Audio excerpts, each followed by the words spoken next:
The Houston Texans are acquiring running back David Montgomery from the Detroit Lions in exchange for offensive lineman Juice Scruggs and 2 draft picks. The Texans also traded offensive tackle Titus Howard to Cleveland for a draft pick. Lions also released offensive lineman Graham Glasgow. NFL media reports Los Angeles Chargers pass rusher Khalil Mack will play in 2026. Mack is presently an unrestricted free agent. The Kansas City Chiefs plan to release right tackle Jawan Taylor, barring a trade. The Washington Commanders plan to release cornerback Marshawn Lattimore. The Cincinnati Bengals are re-signing guard Dylan Reisner to a 1-year deal. Out of the NBA, ESPN reports Milwaukee's Giannis Antetokounmpo is expected to return to action tonight against Boston after missing the last 15 games due to a strained right calf. I'm Isaac Lowenkron.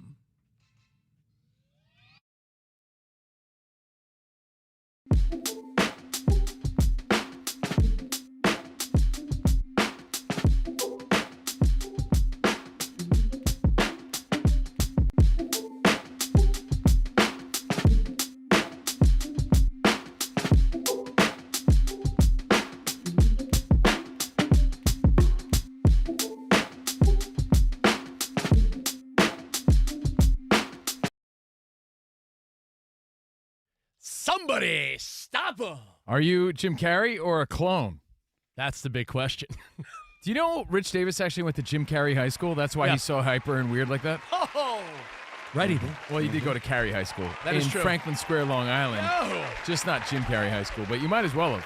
That's Rich Davis. I'm Steve Covino. Hope you had a great weekend. Yeah! Not a Jim Carrey sort of weekend. That dude was all over the news for all the wrong reasons. You know, he's part of something I'm going to discuss today. Don't believe the hype is a sequel. Don't believe the hype. 3 BS stories that I'm going to get you to the bottom of today. Plus, Iron Mike trivia, giving away prizes on a Monday. And, of course, Iowa Sam is here. Danny G is here. We're glad you're here, Fox Sports Radio Nation. Let's rock out. It's our Dr. Seuss birthday celebration show. What's your favorite Dr. Seuss book? His book about me, because it was very, very self-serving, and I filled in all the pages. But honestly, after the Cat in the Hat came back, that was it for me, dude. I was going to say, no one loves Steve Covino more than Steve Covino. I know Iowa Sam's favorite book, Sam I Am, bro. Sam I Am and his green eggs and ham. Hey. Do you know there's a backstory to that, Sam? Tell me about it. You want to learn something?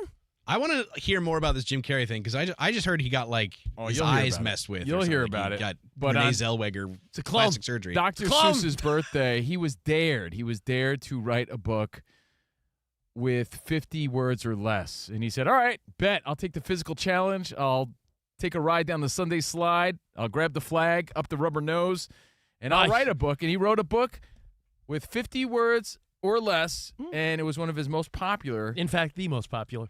Sam I Am and his green eggs and ham. You know, you talk about Sunday slide. I was a bigger fan of when they would bury the flag in between the waffles. That was a good one. Oh, that was a good one, too. By the way, Danny G, great to see you. He's our super producer. How's your weekend, buddy? Yay. How are you guys? Doing good, man. Good to be back. I like getting back into the flow of things. Yeah, all the places you'll go. Of course, Lowenkron is hanging out, and let's get into it, man. Happy heavenly birthday to Dr. Seuss, a guy that changed a lot of our lives. Well, Covino, you told me something this morning I did not know. Yeah. Not only did Dr. Seuss win a $50 bet that he could write a book using only 50 words, he was about to call it quits. And the story goes he was walking down the street. He was walking down the street, and he had a book under his arm, and he had given up. He said, if I'm not getting signed today, he went to every publisher in the city, and on his last publisher, they didn't give him the okay. He's like, all right, well, then I'm giving this up, and I'm burning this book, and that's it. I'm giving up as an author. He ran into an old pal who had just got hired by a publishing company. Yeah, it's funny that you would rewrite a book, see? Yeah. I'm working for a publisher now, see? How about I take it over down to the publishing company for you, Dr. Seuss? See? He wasn't the Dr. Seuss then. He was like writing comics for the newspaper. Yeah, but and his friend brought it to the publisher on the day he was ready to call it quits. And had he called it quits, we wouldn't have all these legendary stories. The guy, 600 to 700 million books sold later, he's a legend. You know, there's another story about just giving it one more shot. Now, I'm sure there's stories in sports and entertainment you could probably think of, but I know we have the theory of like, how do you know when someone's really dead? What if you gave one more chest compression? Like it's really, you never know when to give up. I call that the Bob Ross theory. It's like Bob Ross. You'd be like, oh, it's done. Don't stop it. And then How do you know when he's really done? Because every time I thought he was done, he carried on with happy little trees and little cabins. I'm like, no, and then it always came out better. Oh, dude, it's snow on the like, trees. Dude, it was perfect. No. Oh, okay, all right. I see what you're doing, Bob Ross. John Krasinski. Do you guys watch The Office, obviously, back in the day? Absolutely. Do you know his story, Iowa Samuel? No. He was about to call it quits. He moved out to Los Angeles, and dead end after dead end. He's waiting tables, probably bartending. And he's like, Mom, I'm coming home. The dream's over. She's like, well, you have the lease of your apartment until the end of the summer, so why don't you just hang out for just a few more months? And in those few months, when his mom said, just tough it out a couple months and then come back at the end of the summer, he got the audition for The Office. We've heard so many stories in sports of so-and-so was, stocking shelves, or Jeremy Lin was living on a couch. Like, these people, whether in the back of their mind or not, they still believed they had a chance. They were pretty close to calling it quits. Michael J. Fox was with close their to career. calling it quits in that little apartment that he had. Yeah, that's true. I mean, there's so many great stories, but yeah, Dr. Seuss, one of them. Like you said, a guy that almost sold 1 billion books was about to call it quits. Yeah, they say on the day he was ready to burn the copy of To Think I Saw It on Mulberry Street, I believe, was the first book. Well, you know who has a big story like that? Pat McAfee, right? Remember, he was going to go to a smaller college, and he rounded up the money to go to like a kicking competition. And he's like, I know if I go to this, bigger schools will notice me. And everyone's like, I don't know, dude, just take your scholarship for the smaller school. And McAfee tells a story about how he believed in himself. That got him noticed, and ta-da, the rest is history. So, went to West Virginia, where he was able to play in some big-time bowl games. But before that, that was not the plan. Right, It was right. Yeah, so, hey, bet on yourself. Believe in yourself. Do it. You know the Dr. Seuss book that Koa wants me to read to him every single day? Can I guess? Yeah, go for it. One fish, two fish, red fish, blue fish. Nope. Oh. Horton Hears a Hoe. I No. mean, who? Involves a car. Involves a car. Go, dog, go. Ah, yeah, dude. He has so many They many even books. turned that into a cartoon series. And they're currently making or rebooting another Cat in the Hat, because the Mike Myers one, I should say, didn't The Michael Myers one, is that a horror version? didn't do what they expected. It was kind of creepy. But you know what? It's kind of creepy story when you watch it. Yeah. Or when you read it. So anyway, we celebrate Dr. Seuss and the stories of people just about to give up and then realized, nope, they have bigger dreams ahead. Well, can I ask you a question? As Danny G cleans off his chair on video. By the way, that's great. If you're watching the YouTube channel right now, you could see Danny G's diligent. He wipes down his chair with Clorox wipes. You think Jay Stu's got like remnants all over him or something? I don't know. There's been at least 20 hours of ass sitting over here that I'm not aware of. Right. He sprays it. Little Danny G does a diligent cleanup. I don't blame him, to be honest. It grosses me out when people sit on dirty chairs. Yeah, it's not a personal thing towards Jay Stewart. I gotta anybody. smell that stuff every day. Yeah, it's very The German-fested. spray. It's not the feeling of sitting on a warm toilet, is it? Is that how you feel? Oh. That's always a weird feeling, right? It's like, someone else's ass warmth. Anyway, before we get into a wild weekend, we got to talk about the wild world of Shia LeBeouf and who he hates in the sports world. Dude, Just there was do it. a lot going on this weekend as far as the world news and politics and bombs being dropped. I mean, the news was kind of, let's just say, wild to watch over the weekend. But maybe you were out there living your life and you didn't see any of this. Then there was the Jim Carrey story we're going to talk about later on. Can I Of give course- you a hypothetical that'll start? Sure. I think this is a good one for you. All right, let's hear it. Because I don't know anyone hyping up the World Baseball Classic like you. You love a good fight, and you love baseball. Dude, am I the only guy that watched Navarrete fight this weekend? I might be. You're seeing Paul Skeens and Scooble getting nods on the Hill. Right now, we're watching on one of the TVs, Bryce Harper is being interviewed. It's a squad. I know you're pumped. Team USA looks dope. Honestly, you're a nerd. And Dr. Seuss coined that phrase. They're not sure if he invented it, but he definitely popularized the term nerd. You're a nerd if you don't care about the WBC or boxing this weekend. Nerd! Navarrete over Nunez. Like, I'm really wondering, what are you watching then? What are you so focused on? Look, I like Love is Blind.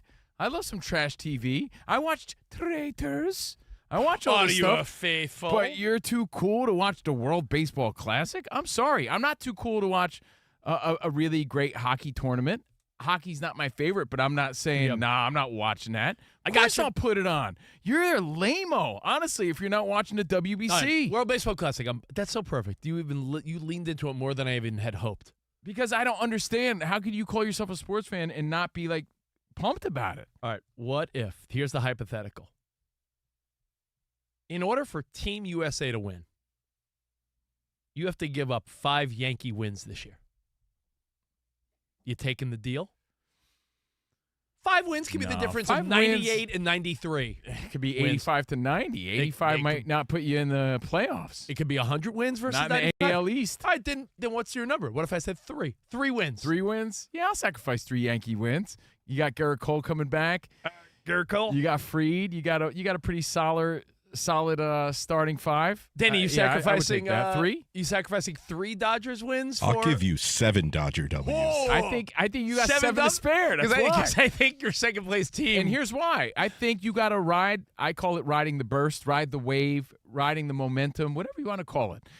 You know, you got to keep that Olympic juice going. That USA, that Some well pride? should be pride that Nationalism? Yeah. everybody can get behind. And Aaron Judge actually alluded to that. Speaking of McAfee, he talked to McAfee, and McAfee was like, "Yo, man, we're just trying to keep that vibe going, even though it's $420 a USA jersey if you're trying to get one." And that's a story in itself. Yeah, it's a story in itself. You won't get it, I think, until after the tournament, which is weird. And I'm a fan. I think they look cool, but you try to keep that pride going. I think USA needs that pride, especially now. I think we need to be unified. And is this America's game or not? Because guess what? Japan is the only one with 3 victories. Japan has 3 victories. The DR has a victory, and we only have 1. So I think it's time that we step it up. We put our best out there. We have a squad. Support them. I think it's dope. It's super dope and underrated. Aaron Judge hits the walk-off in the World Baseball Classic. Yeah, that But means something. but the Yankees, you're giving up 5, not 5. Nah, I won't do 5. 5 is too tricky. That's a divisional. Yeah. Damn it. And I think the AL East is too stacked and it's too competitive. 3 to might give up take it 5. from 3 could take it from 92 wins to 89. 3 I'll take though for 90, a nice you know. win for the country, for some pride, for some, I don't know, something to unify us. Yeah, I thought the hockey thing would do that, but no. All right, bunch of so, sports babies. Aaron Judge hits the walk-off. USA wins, but he aggravates his hammy and he's out for 2 weeks. Oh no, not worth it. No. U.S. pride. Nah. Hammy, 2 weeks. He's back. Nah. Just a little tweak. Nah. Oh, okay. Not yet. It's going to be fun, though. Meaning this is the 6th World Baseball Classic. We've seen it grow. It's going to be fun, but I'm not giving up some sort of injury for it, right? Not right now. And that's bad publicity for the WBC. That's its biggest criticism. Well, I'm hoping that You don't want a star player to get hurt. I'm hoping that Skeens gets a little tired in the World Baseball Classic. It's my Mets play the Pirates opening day. And you would think, whoa, what a sweet opening day opponent, the Pirates. But it's Paul Skeens. Well- So the Mets got to play on opening day against Paul Skeens. As I was saying, you had lots of crazy world news, which is why we need some, like I said, something to cheer about. Let's go Team USA. Yeah. That starts this week. You had this Jim Carrey story we'll explain. It's all over social media. In a nutshell, he looks different, and the world can't handle it. They think It's there's a called clone. aging. Yeah. And then the other story, if you were busy living life, I get it. You may have missed it, is Shia LaBeouf was interviewed over the weekend. If you guys remember, he was arrested at Mardi Gras for partying and getting belligerent, and he was headbutting people, fighting in the streets. He was arrested. And then he did a sit-down on, like, the local Channel 5 affiliate over the weekend, and he was interviewed by this guy named Andrew Callahan, who did such a tremendous job, honestly. It felt like a Barstool style of interview, but he did such a great job of letting Shia LaBeouf just rant away and answer these questions. He almost said too much at times, but much like Mike Tyson, I love his vulnerability. You know how Mike Tyson would be like, I'm just not a good person, and deep down I'm an animal. You know, like he would just say weird things like that. that's how Shia LaBeouf is. He knows he's imperfect. He's very vulnerable. He says crazy things. And he said lots of crazy stuff that you could check out on your own time. He went on about how he doesn't think he has a drinking problem. He thinks he has a small man complex, like a Napoleon problem. Then he said he has nothing against gay people, but he's scared of big gay guys touching him. That was just the tip of the iceberg. I mean, he's as far as intrigue and interest, the guy just brings all sorts of interesting storylines. What's up, Iowa Sam? So Andrew Callahan, I follow him. Channel 5 is like, it's a fictional, it's the name of his show. So it's not a local news. Well, he's fantastic. Yeah. So he does all these wild interviews with all these various people, and he gets a lot of views on YouTube. This one has 2 million in just 2 days. Well, I'm glad he said that because I'm like, he's wearing a suit. He's got sneakers on. Right. He's got the wild hair. Yeah. He's like this, I don't know, you just independent, intrepid journalist, I guess, but he just does all these really He interesting did a great job. I looked at his stuff, and I'm like, this guy's a great broadcaster. Yeah, you should look up great job. some of his other stuff. It's really but good. it's like I said, it was done almost like Barstool style, but it was a serious interview. And you're like, oh, okay, this is legit. And Shia LaBeouf just goes on his crazy rants, and I find him to be extremely, let's just say, the same way I find Mike Tyson, like intriguing, interesting. Like, wow, I'll watch this guy talk all day. Yeah, because I don't think he's dangerous. I think maybe to himself a little bit. I think he needs help, but maybe it isn't alcohol. Maybe he just needs some like therapy or something. But well, alcohol mixed with trauma is a bad recipe for why he was in jail. But right? this Shia LaBeouf interview really is like every sentence out of his mouth. It is very like Mike Tyson, very Dennis Rodman, very vulnerable, Charlie Sheen, very like, yo, what is he gonna say and next? Crazy honest, right? And there was a story he was telling about when he was a kid. He was part of the Big Brother program because his dad was always locked up or abusing. That's part of his story, right? Right. I mean, abusing and doing things like that. So he said that as part of the Big Brother program, he would get these tickets to all these Dodgers games. And he has some crazy, crazy resentment toward one particular Dodger. And I get it. If you were busy, you missed it. But you got to hear what he said about former Dodger. Should I give it away? yeah, let's just take a listen. Take a listen to Shia LaBeouf. I remember trying to get Mike Piazza's autograph. You know what I mean? For my whole life, Mike Piazza. Were you waiting outside the fence? Every day, this guy, bro. We used to go to these Dodger games. Big Brothers program used to give these tickets out. You go Dodger game. Me and all of them dudes would be sitting in the parking lot. Brent Butler always signed. Hideo Nomo always signed. Mike Piazza. Just a cold heart. Mike Piazza, you're a bro. How many times do you think he rejected signing up? Every day, bro. I used to go out there 90 times probably. Rejected me 90 times. So what it did was, I'm going to sign them all. So when I got on, it was like, yo, Mike Piazza. You know who else has a similar story? George Lopez. His famous story was when he was a kid, he saw Eric Estrada on Chips. He saw Eric Estrada. He's like, yo, that's a dude who looks like me. He's doing big things. And he was inspiring to a George Lopez, right? Because I do believe representation matters. And you see something like that, you're like, all right, that gives you hope. Like, I could do that. I could be that. Yeah. And he went and saw Eric Estrada filming in his neighborhood. And he went to shake his hand. Eric Estrada blew him off. That's why he started that sort of F-you to – he would have a whole arena full of people saying F you to Eric Estrada once he blew up. But Shia LaBeouf said when he blew up, because of the Mike Piazza thing, he vowed to never blow off a kid, and he's always taking pictures unless, of course, he's eating dinner or he's with his kid. His quote was the best. He goes, I'll sign an autograph. This is why Shia LaBeouf is so interesting.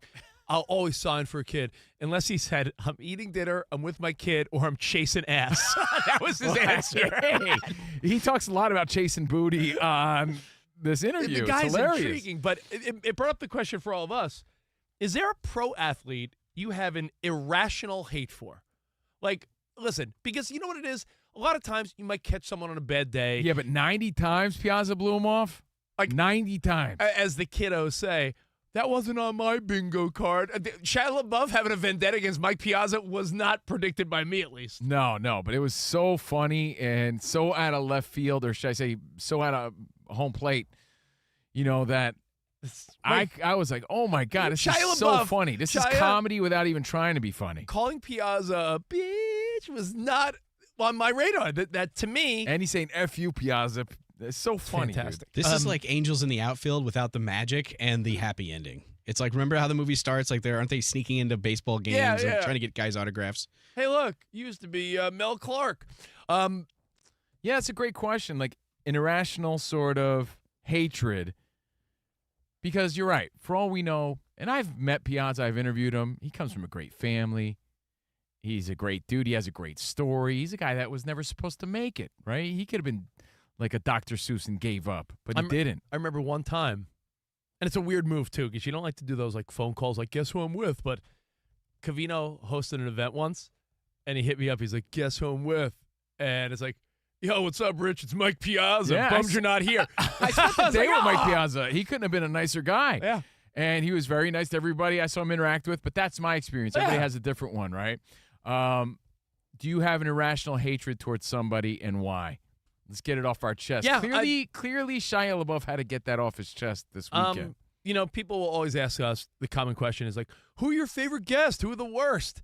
And I have a couple worst, and they're weird ones too, right? Like Molly Ringwald. We had Molly Ringwald on the show, and we were like, oh, it's a throwback. We'll do a little Throwback Thursday, talk some old movies, see what's going on in her life now. Her and a rep were both like, yeah, she's not talking about anything prior to like today.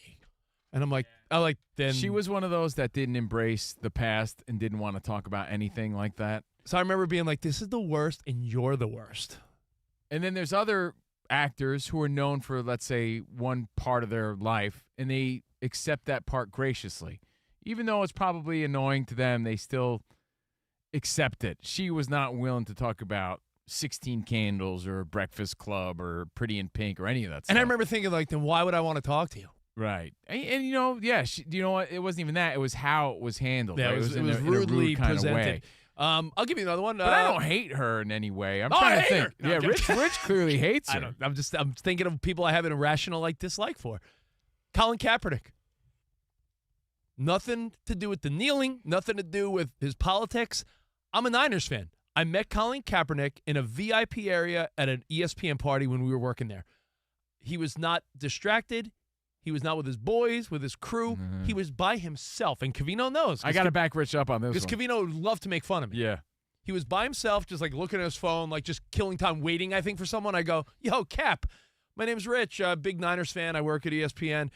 And he just like was like, yeah. I go, yo, can we take a quick pic? And he's like, nah, I'm not doing that. Bye. And he just walked away from me. And But I'm like, he was what playing slap ass and being cool with everybody else. Yeah, I was like, and then at that point, I was like, and your career will now suck. And I was Yeah, I remember what he was wearing. He was wearing like a leather trench coat, and he was being super smiles and fun with all the hot women that were walking by and everybody else. But he did blow off Rich, and Rich couldn't have been a bigger fan and support. Rich had his jersey. Yeah.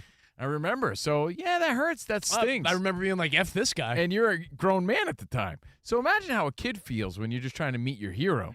So irrational hatred, as we already said, it's irrational, but I'm sure you got your reasons. So 877-99 on Fox, much like Shia LaBeouf, who says therapy's just not for him.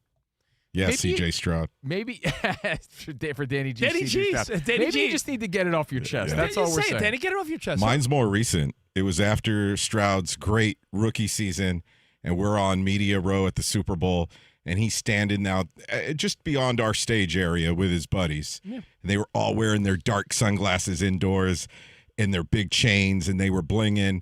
And I walked up to him, and I didn't do the whole fan thing, none of that. I kept my words short and sweet, and I just said, hey, we talk about you a lot on our radio show. We're right over there. And I pointed to the FSR stage, which was beautiful like it is every year. It's not some small-time peanut thing. This is Fox Sports. He looks at one of his boys, and then he looks back at me, and he just had this, I don't know, it was something in his demeanor that was off-putting. And he blew me off, and I was like, okay, whatever, fine. But you've seen what happened to his career since then. Yeah, honestly, yeah. it proves Karma, bro. If you mess with someone on this show, clearly I'm seeing a pattern. Yeah, Well, and he needs to redeem himself. I feel like he'll go back to his rookie form if he goes on the Covino and Rich show. And we Didn't you say to him, your next playoff performance is going to be the worst ever, ever, ever?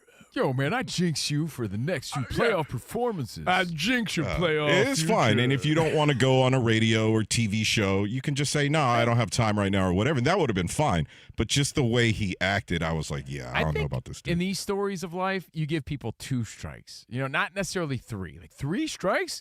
Because you got to say, sometimes you have a bad day. We all have. Yeah. We all have bad days. No, that's more than fair. Right? So you got someone, they're in a rush. Maybe they're in a rush. Rich, I saw your buddy, our buddy, Torch at the gym the other day. Yeah. Yesterday. Dude, I was in a rush. He wanted to sit and chit-chat.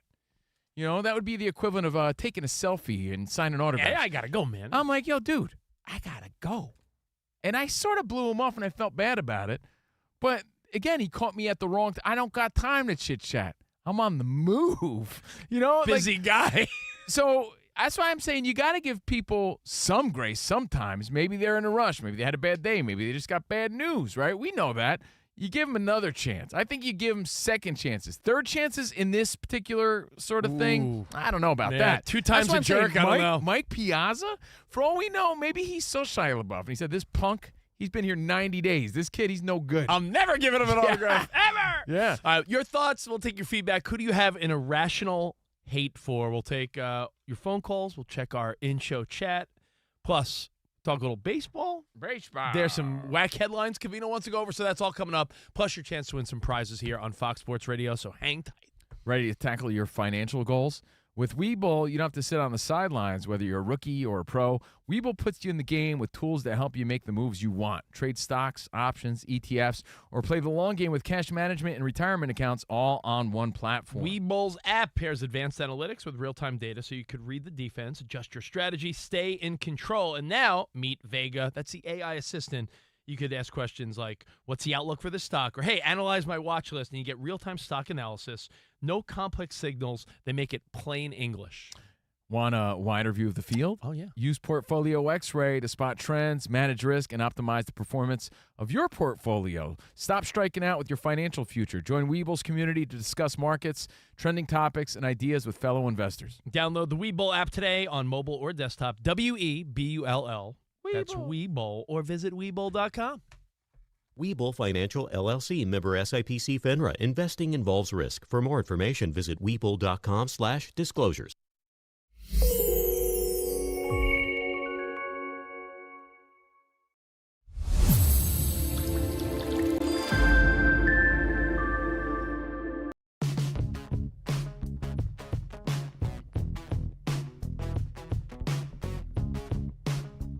The WBC World Baseball Classic put out their top 10 hitter rankings for the 2026 Classic. Do you want to hear the top 10 or Yep. the top 5? Real quick, I just have to ask you, Yeah. do you get paid well freelance?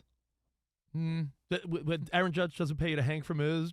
Well, no? Okay. No. Okay, just want to make sure. Okay. Thought Thought that was your side hustle. Number 10, Fernando. Are you kidding me? The guy who talks about Brock Purdy like you're related to him?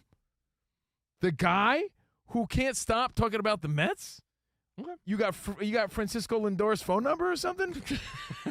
love Fernando Lindor. Tatis Jr. He's is not the number problem. 10.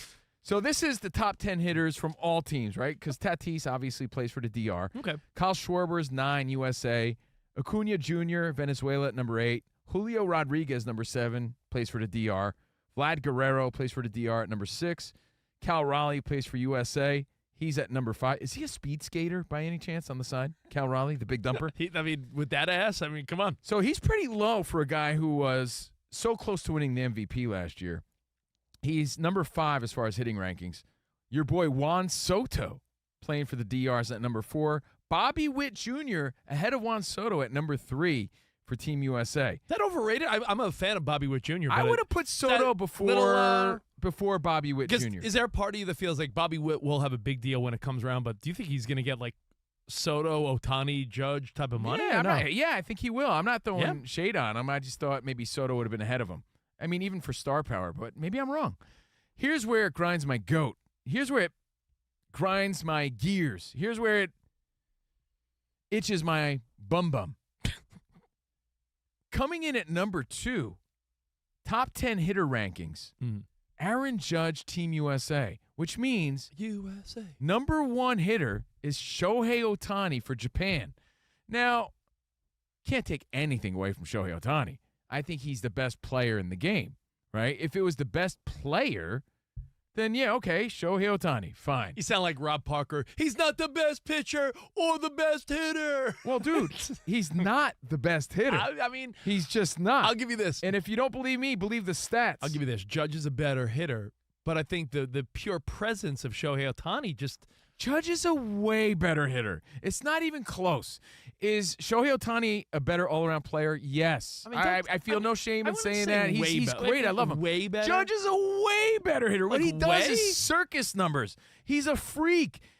Here's the only discrepancy, I guess. Yeah. Aaron Judge has played 2 more years than Shohei in the bigs, right? Okay. So he's got 10 years in the bigs. Ohtani's got 8. Okay. All right, let's really break it down. Mm-hmm. As far as hits, Aaron Judge, 1205. Shohei, 1050. Home runs. But you just had 2 more years.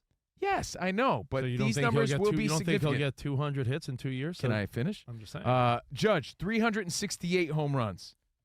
Shohei, 280. RBI, Judge, 830. Shohei, 669. I mean, you But, dude, it's significant. They're Average. not. Because you think that Aaron Judge is just a slugger. He has a 294 career average to Shohei's 282. 282? He's a better hitter than Aaron Judge. Aaron Judge You know what you just did? puts up circus numbers, dude. can I Look just- at his career home run highs. Shohei's not there. Can I tell you what you just did? Yeah, dude, how could give credit where it's due? I- How could you take that away from Aaron Judge? I think Judge is. I'll say this. I think Judge. Is it the biggest deal? No, but I don't think it's correct. No, Judge should be number 1. But can I just say this? Yeah. You just did what I've done in arguments with my wife. I plead my case for something, and then I realize while I'm pleading my case, Did I'm I like, not oh, preface it that no, he has 2 more years? No, sometimes I'm like, oh my God, as I'm speaking, I'm proving that I was wrong. No, I don't think that at all. All right. Aaron Judge, 62 home runs, 58 home runs, 52 home runs. Dude, Shohei hasn't hit the 60 mark. Don't give me Get out of my dude, face. don't say- Shohei, look at his career batting average. Like I said, 294. 294 and 282 is not like Aaron substantially Judge different. batted 331 last year, Oh, bro. boy. Get Jeez. out of my face. Can He I- batted 322 the year before. Danny, I think people don't realize or don't want to give the credit where it's due, where you think he's just a slugger hitting bombs. The guy's an incredible hitter. He's the number 1 hitter in the league, period. Danny, do you want to? So give it where it's due. We all love Shohei, but Danny, let's be Sam, realistic. Do you guys want anything from Chipotle? I'm going to run down the block while Covino goes on an Adam Shine type monologue about how It's he loves Aaron Judge so much. unbelievable. I love Aaron It's Judge. dude. Why don't you do that for the next 20 minutes? I'll go get lunch for all of us. And when I come back, you'll still be hanging from the huevos of Aaron Judge. Okay. Goodbye, guys.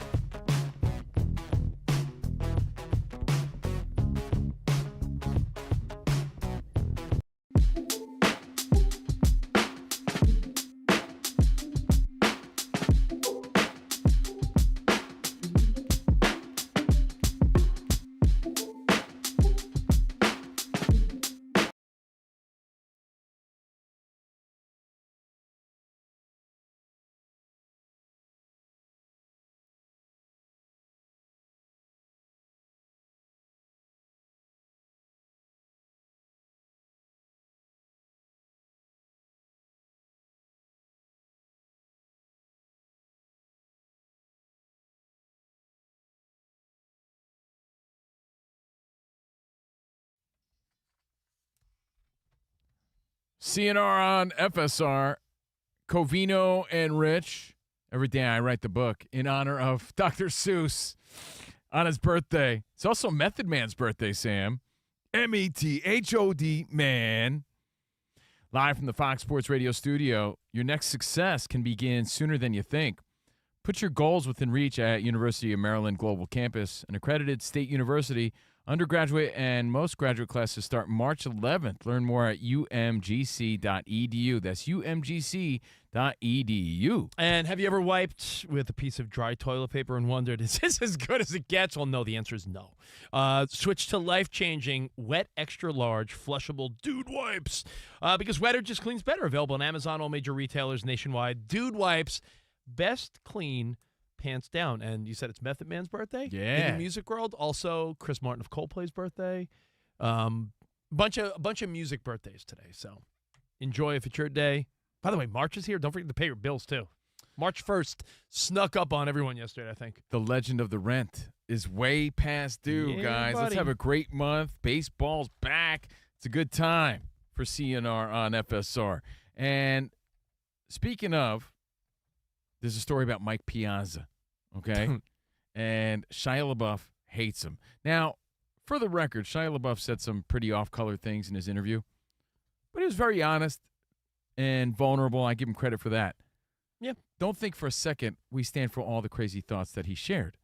I just find him to be interesting. I find him interesting. And I find him compelling and honest. And I mean, you don't have to disagree. You don't have to agree or disagree with anything he said. No the one guy's said anything. compelling. And if you missed those clips, you're bound to see Oh, them. my God. Props again to Andrew Callahan, who Sam's a big fan of, who did a great job interviewing him over the weekend. But these clips went completely viral. And one of the funnier stories was how angry Shia LaBeouf is toward, of all people, Mike Piazza. I remember trying to get Mike Piazza's autograph.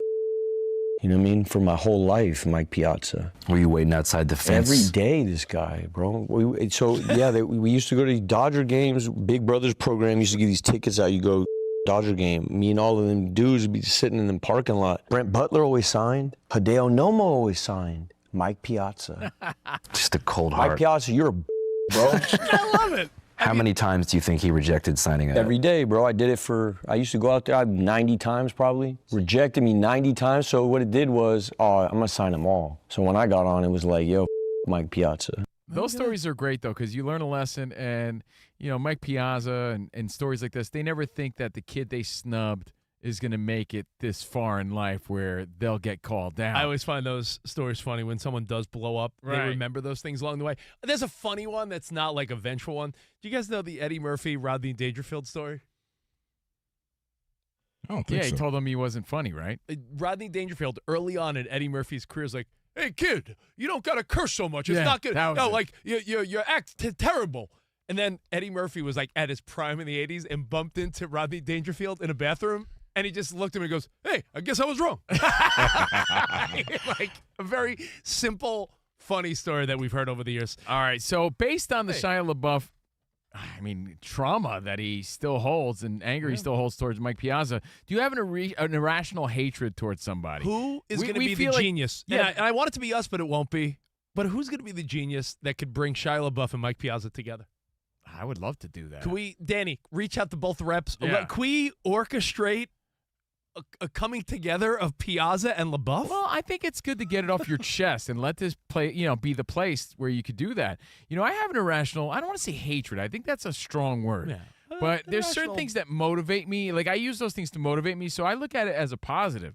But we had a former agent, we've told the story, that said straight to our faces when we were at our most vulnerable and desperate times. Rich and I lost 2 full-time jobs after COVID. COVID hit. Our agent said to us straight to our face that he reached out to everybody, and there's just no market for Covino and Rich in the world of sports. There's just no market. And we're like, yeah, but we need you to there's just no market for you guys. So we got a new agent, and within a month we were here. That's true. So And you know what? Saw that You guys guy. improved a lot in a month. in a month, I was gonna Saw say. that guy at Colin Cowherd's party Super Bowl week just recently. Can you give him a hug? No, I didn't. I ignored him. Oh, you okay? I totally did. I totally did. Well, the year before, I did say hi to him. I like But- it, Tom Petty. But yeah, and I'm like, you know what? Nah, I'm not going to be the bigger person. Screw that guy. So, a lot of these things you use as motivation, but you got to get it off your chest, right? So let this be the spot. 877-99 on Fox and at Covino and Rich. Yeah. What do we got? Loaded lines, lots of good stories coming All right. in. Let's start with Jason in Arizona. Hey, Jason, what's up, man? Hey guys, great show, best show on Fox. Thank I you. wonder, that scene where Happy Gilmore's like, God, that Bob Barker. You think LeBeouf walks around? You think LeBeouf walks around? He's just randomly is like, oh, that might be out. Yes. Goddamn Mike Piazza. Dude, he's got such a chip on his shoulder. Piazza really is just funny. another part of it. Yeah, like he was snubbed as a kid. He's still mad about it. Dude, I'm with you. I find it equally funny. There's That dude something is so wild. funny about it. He's wild. And, listen, I hope he doesn't harm himself or anyone. He's intriguing. The guy's clearly got something doing. He says he's got anger issues that stem from small guy complex, maybe ego issue, angry and ego issues. He's a funny dude. Thanks. Oh, it's just out of nowhere, Piazza. But hey, so I grew up in Detroit and was raised in Detroit. We lived in I was living in a city called Royal Oak at the time. So we're out at this Irish bar. This is in like 05, 06. So obviously Tigers through and through. And all of a sudden, it's just some of my buddies, and we turn over, and Bobby Higginson is sitting there. Remember Bobby Higginson back in the day? Yeah. So old Higgy's sitting there, and he's with some of his boys, and it was a really chill bar. So we go over to him. We're like, hey, Higgy, what's up, man? You know, whatever. Thinking the guy'd be cool because we're in Metro Detroit hanging out. And his buddy stands up like he's the bouncer, right? Like, oh, don't bother Bobby, this and that. And my buddy turns to Higginson and goes, oh yeah, you're great at baseball and being an a-hole. Bobby turns around, gives him this grim look. This douchebag gives him this look, and he goes, $10 million a year, baby. I was like, you know what? I love it. Good story. Good story. Let's keep rolling. Danny, who we got? Don in Colorado. Don, what's up, my man? Man, you guys are my bros. I listen to you every day. 3 o'clock, I'm hiking in Boulder, Colorado. Thanks. There is no market for Covino and Rich. There's a huge market for Covino and Rich in Boulder, Colorado. I want to tell you guys that. Thank you, man. Right. Thank you, bro. Get to the story. All right. So this is 1982, kind of the strike-shortened NFL season, and the Packers at that time played 4 games at Milwaukee County Stadium. And so the Vikings are in town to play the Packers at Milwaukee County Stadium. And my buddy and I were huge football fans. He's a huge Vikings fan. And the away teams always stayed in Brookfield, Wisconsin, which is a suburb of Milwaukee. They stayed at the Sheraton Hotel. So the night before the game, we're like, hey, let's go to the hotel. Maybe we can try to cop some autographs. Yeah, all right. So we get our little pads. We go to the hotel. We're looking around for Minnesota Viking guys. We can't find them. Suddenly around the corner comes this guy, and he's in a brown suit. This guy is huge. I mean, he's giant. And he's with another kind of a shorter, bald guy in a suit, white guy. And so right away, I don't know who the guy is, but he looks really familiar. So I go up to him with my little autograph pad and pen. Yeah. And I go, hey, can I have your autograph? And he's literally looking down at me. And he goes, yeah, what's my name? And I go, Matt Blair, who was a really good linebacker for the Vikings back then. They both burst out laughing. And not him. No, it was not him. We continue. Okay, well, you know what? Hold on. This is the longest story ever. We're going to teach you, being that you're such a good dude. On the other teach you to side. concise this story a little bit. Let's go to Isaac for an update. Isaac's like, what are we doing? We'll get back to you, buddy. Yeah, We're gonna we'll get finish to his story here. after the update. The unbelievable ending of this Minnesota Vikings. Minnesota Vikings. What's up, Isaac? That's what we call it tease. We have plenty of stuff going on elsewhere in the NFL. The Houston Texans guys acquiring running back David Montgomery from the Lions in exchange for offensive lineman Juice Scruggs and 2 draft picks. Texans also traded offensive tackle Titus Howard to Cleveland for a draft pick. Lions also released offensive lineman Graham Glasgow. NFL media reported Los Angeles Chargers pass rusher Khalil Mack will play in 2026. Mack is presently an unrestricted free agent. The NBA, ESPN reports Milwaukee's Giannis Antetokounmpo is expected to return to action tonight against Boston after missing 15 games with a strained right calf. And finally, we have a Cary Seahawks update. Oh, yes, Cary Seahawks. It has been discovered that Cary High School in Long Island is an apparent broadcasting powerhouse. Its alums include Fox Sports Radio's Rich Davis, the late great Al Troutwig, and even PBS Newton's Apple host Ira Flato. Well done, Seahawks. Back to you guys. Wow. Science Friday with Ira Flato, right? Was that a thing? Yeah. Anybody? Okay. No. Yeah. You know who went to our competing high school? Vinny. You don't know Ira Vinny Flato? Testaverde was a Sewanaka Seahawk. There you go. Sewanaka Indian. All right, we got more Covino and Rich. Yeah, we're going to have to get to Dawn after We're our gonna get sponsors. all these amazing Thank phone you, Don. calls and more next on an action-packed Monday. Covino and Rich. Now, is your business struggling to find candidates, qualified candidates? You're not alone. Nearly half of the hiring decisions made say finding top talent is the biggest challenge. And with the average cost per hiring nearing $4,700, every new employee is an investment. How about hiring differently? Let Express Employment Pros streamline your hiring process, saving you time and money. Get started at expresspros.com. There's also hidden costs with hiring, Lost productivity, endless interviews, and the impact on team morale can add up fast. With Express, hiring's more efficient. So visit expresspros.com, find a location nearest you. Yeah, expert recruiters at Express have a local talent network just set for you. Don't let turnover slow you down. They're focused on growing your business, while you can focus on growing your business while Express finds the talent you need to succeed. From the warehouse to the front office, Express staffs all types of jobs. Whether you need contract workers or new full-time staff members, fast-track hiring with Express. Visit expresspros.com today. Express Employment Professionals, building your workforce, supporting your success.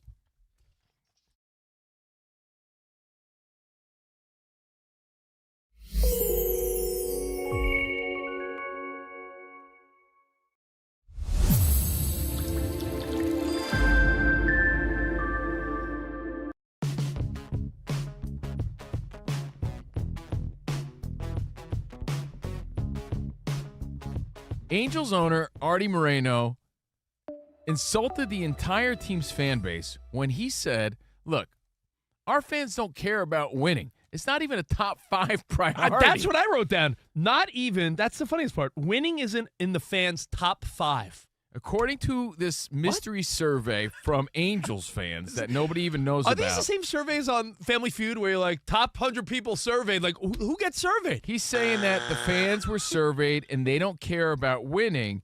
They care about affordability, safety and affordability, which, again, those are important things, no doubt. You take your family out. You want to feel safe. In fact, Rich, didn't you just cancel your Mexico trip because you want to have a relaxing, worry-free, safe vacation? I'm not trying to overreact, but, you know. It's the smart, right thing to do. You're a parent. I'm a dad. I got 2 little ones that depend on me. So my wife and I said, We're in LA. You can go to Mexico anytime. Let's go to the Dominican Republic, and I could also recruit some great baseball players while I'm there. Right now is not the best time for that, right? Even though you're probably going to be fine in Riviera Maya or wherever, but why take the chance? So we're not saying safety doesn't matter. We're not saying affordability doesn't matter. But if you ask a sports fan what their priorities are when it comes to their team, wouldn't winning probably be number 1, if not a real close number 2? I can't even imagine what would come before winning. It's sports. It's why we watch. It's why we invest. It's why we root. Winning. I mean, it's the name of the game. Thank you, Charlie Sheen. You know, when you coach little kids or you got little ones, there comes a point where you're like, we're here to have fun, right, kids? And then they hit an age where it's like, and win. Like, you don't play right, because winning's fun. Like, listen, losing's not fun. You may say I'm too competitive, but Danny, if me, you, Covino, Iowa Sam, Dan Byer, if we went bowling or to play mini golf or to the driving range, I couldn't not try to be better than you guys. And I would hope the same from you guys. Like, I can't. You're oddly annoyingly competitive where there's no chill, like, so it takes the fun away from it. But you tell me if you I and I went can't bowling, hate on your competitive spirit, but it's annoying. If you and I went bowling, you wouldn't try to beat me? You always have an inner desire to win, but you're like overboard about it, where like you make it awkward. So I mean, like Steve everybody, Reich, got him. Exactly. We all want to win. Who do you but think you are? I do think when it comes to like us hanging out, that's where fun is more of a priority than winning. I get it, Yeah. but I mean, No, it's not, because that's still the priority. maybe for I you. just want to win all the time. You Right. should be happy I'm your co-host because I want to beat the ass of every other show. But I would say in that situation, like me having fun with Danny G, Dan Byer, and Sam is the priority, not beating Dan Byer and making him feel bad about it. Yeah. And I think at a sporting event, you want to be comfortable. You know, you heard the stories about the old Boston Red Sox seats that were built for people in the comfort. Yeah, in the early 1900s, and they had to renovate, obviously, so people could actually fit in the aisleways and the seats. As long as the ballpark is comfortable, then I think the number 1 priority would obviously be winning. You know, it's like when I went mini golfing with Dan Byer. Yeah. And I was like, shooter. and he was like, this is no fun with you. Yeah, I mean, you can't be too competitive when you're hanging with your buddies. But let's play devil's advocate here. It's a big butt. I love big butts. Is there something to be said about today's economy, today's family, and just being able to take your family somewhere affordable? All right, you've heard the phrase counter-programming, most recently with the Super Bowl halftime show. I'm not getting into that, but a lot of times you say, all right, there's an audience that doesn't want this. What might they want? And if you live in Los Angeles, there's a good chance why would you not be on the Dodgers bandwagon or be a lifetime fan? But there is a reason why you'd be like, well, it's awfully expensive. I have to go to, it's not easy to get to Dodger Stadium. Like, you got to counter program and be like, all right, what are they doing? The Angels aren't going to be better than the Dodgers. They're not going to have the star power. Yeah, but they might be or winning the over a history. lot of fans who don't have the money to spend on Dodgers tickets. But that's the point. Right. When I lived in New York, if I wanted to go to a basketball game, I could spend $500 to go to a Knicks game, or I could go to a Nets game when they were in Jersey for like $40. So you're thinking about let's say the parents of this family, right? They're taking their kids there. Those kids are now growing up Angels fans because that's what their family could afford. So the thinking's not that crazy when you really dive into it. I just find it kind of hard to believe that winning's still not the priority. Or you're going to tell me all these seats are being filled by people who are like, you know what, screw that. I just want to show my kids. The wrestler, Big John Studd? Yes. Yeah. Method Man of the Wu-Tang Clan. Happy birthday to him. 55 today. Covino and Rich. It's actually my Uncle Bill and my buddy Barry's birthday, too. And, of course, Dr. Seuss. So read a classic to your kid or nephew or, I don't know, any kid in the neighborhood. Yeah, with his parents' don't consent. like read a book to a random kid. That's weird. Yeah, That's don't just pick a random Hey, come here, kid. But enjoy some old school Dr. Seuss on his birthday. Isn't it like National Read a Book? Yeah, it's one of those Read Across America Read days. Across America Day. So it's Covino and Rich. It's Fox Sports Radio, I feel like live the from the last- Fox Sports Radio studio. Last book Covino read was Where the Wild Things Are. Which is not a Dr. Seuss book, but it was a But it's a good one. fantastic book. And it's time for our Tire Rack play of the day. The Knicks lockdown defense led them to a victory over a really good Spurs team. At the basket to our left, San Antonio throws it away. Harper forced a pass inside. Read by Bridges will go coast to coast for a two-hand slam. Timeout, Mitch Johnson. It's a game-high 18-point lead for the Knicks with 7 minutes to go. Damn, that was courtesy of Knicks Radio Network. That's our Tire Rack play of the day. And for over 40 years, Tire Rack's been helping customers find the right tires for how, what, and where they drive. Ship fast and free, backed by free road hazard protection, convenient installation options like mobile tire installation. TireRack.com, the way tire buying should be. And remember in the beginning of the year, we were like, man, how many games are the Thunder going to lose? Spurs are only a couple games behind the Thunder. I'm not saying the Thunder slipped up, but the thought of them being one of the greatest teams of all time, I think, sort of has faded away. So we shall see. I think the Spurs got a shot at being the 1 seed, to be honest. Well, your focus should be shifting toward the NBA. A little bit. Definitely heating up. But of course, you got WBC this week. And speaking of baseball, I wonder how Mike Piazza feels to be catching these strays from Shia LaBeouf at it. Imagine just chilling, enjoying your weekend. You're at a barbecue, drinking some lemonade, and someone's like, yo, Mike, did you hear what Shia LaBeouf is saying about you? Wait, what? That's like, how random is that? Shia LaBeouf says he hates Mike Piazza. F that guy. So we're letting you get some stuff off your chest here on the show. Yeah, who do you have a rational hate for? We're like your Dr. Melfi. Get it off your chest. What's troubling you? Who we got, Danny J? Who do you got an irrational hate for? Don in Colorado, you have 3 minutes left before the hard Don's out. got 30 seconds. Don, I love you. What's up, bro? Make it snappy. Okay, you bet. Okay, so get denied by the guy at the hotel with my buddy. He looks so familiar. We can't figure out who he is. We go to the game the next day, Milwaukee County Stadium, 1982, Packers-Vikings.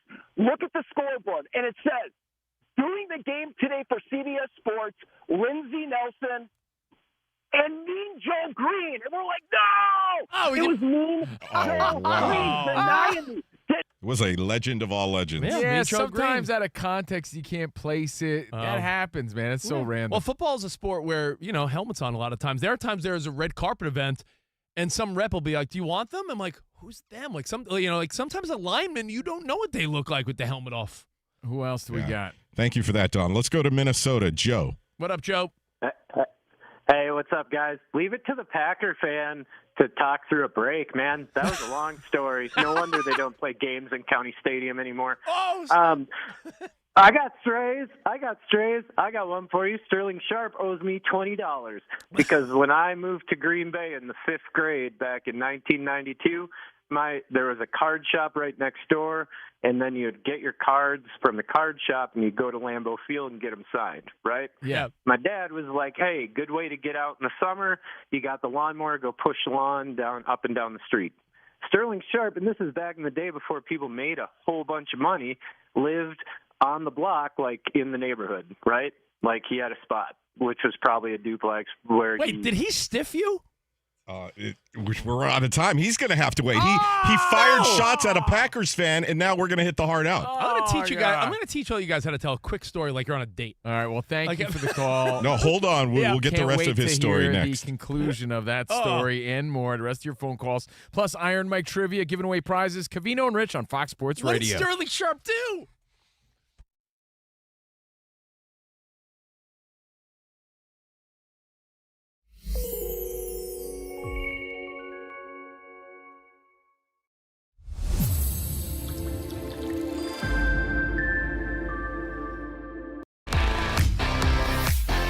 It's Covino and Rich on Fox Sports Radio. Are you ready? Yes. We talk about pop culture. We talk about sports. We talk about life. It's a friendship on the radio. When you talk about the best athlete in the world, you're probably thinking Jim Thorpe, right? I'm thinking Bo Jackson. I'd have to throw myself at the age of 12 into the conversation. You are the home run champion. When you find the commonality between sports and life, those analogies and conversations are the best. You were dating some girl, and you were like, "Hey, babe, let's watch The Sixth Sense." Her mom walked in. "Can you believe he was dead the whole time?" I wanted to get up. Well, slow down, Dana White. I don't want to say It's never boring. If the Chiefs win, sorry, Patrick Mahomes here. What do you mean by if the Chiefs win? Our friendship is real. It's authentic. You can't fake the funk. we're the type of guys you'd want to hang out with at a sports bar. Best way to pick someone up at a bar? Yeah. Go up to a cute girl and say, "Oh, look at that bozo over there," and I point to you. We could make fun of each other, poke each other a little bit. I call him Blubber Lips, Rich Davis, because he never stops talking. He thinks he's the Mexican Fonz. Yeah. At any point, he's wearing a chain. You have a chain on? Always. Of course he has a chain on. That's like asking me if I'm wearing cologne right now. Of course I am. We take a lot of pride in being inclusive and interactive on our show. Just the more the merrier. Josh, Covino thinks that every man should own a leather jacket. I only wear vegan leather. Can you believe this guy? I can't believe this guy. We have a very special connection with our audience, our listeners. People feel that friendship. And I appreciate your show. I love it. It's all for you. Thank you. Mike Tyson, Covino, loves to just challenge us with random Mike Tyson trivia. Which accomplished celebrity purchased my sprawling Connecticut estate? I'm going to go 50 Cent. You are absolutely correct. 50 Cent. I love his song. You can't schedule a big event during can't. a big sports moment. My family member scheduled their wedding the same night as a Julio Cesar Chavez fight. Everyone was glued to that fight instead of doing the electric slide. This is weak. Unbelievable. You're very tricky. America, you got sports, you got fun, you got us. Covino and Rich. We're crushing it.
The Houston Texans are acquiring running back David Montgomery from the Detroit Lions in exchange for offensive lineman Juice Scruggs and 2 draft picks. The Texans also traded offensive tackle Titus Howard to Cleveland for a draft pick. The Lions also released offensive lineman Graham Glasgow.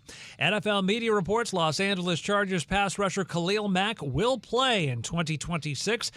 Mack is presently an unrestricted free agent. The Kansas City Chiefs plan to release right tackle Jawan Taylor, barring a trade. The Washington Commanders plan to release cornerback Marshawn Lattimore. The Cincinnati Bengals are re-signing guard Dalton Reisner to a 1-year deal. And in the NBA, ESPN reports Milwaukee's Giannis Antetokounmpo is expected to return to action tonight against Boston after missing 15 games with a strained right calf. The Celtics ruled out Jaylen Brown due to illness. I'm Isaac Lowenkron.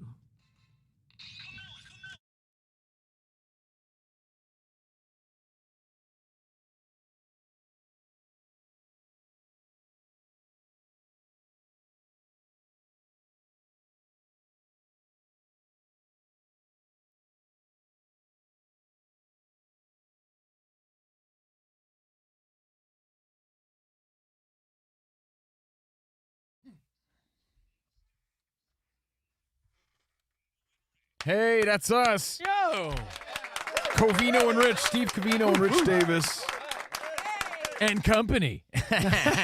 With Danny G and Sam and Lowenkron and you, of course. We'd be nothing without everybody at home and in the car and in the office, at the warehouse, everybody hanging out with us today.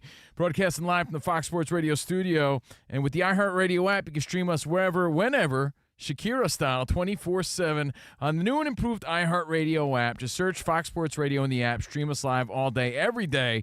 And remember, Covino and Rich, wherever you stream your podcast. Just search Covino and Rich. We're streaming live on YouTube as we speak, and we be rocking out into March, bro. March 2nd. The start of baseball, the World Baseball Classic, March Madness, and just want to remind you also that your next success could be sooner than you think, but your goals within reach at University of Maryland Global Campus, an accredited state university. Undergraduate and most graduate classes start March 11th. Learn more at umgc.edu. That's umgc.edu. Now we're bringing the madness. We're bringing the prizes. We got prizes to give away. A Monday edition of Mike Tyson Trivia.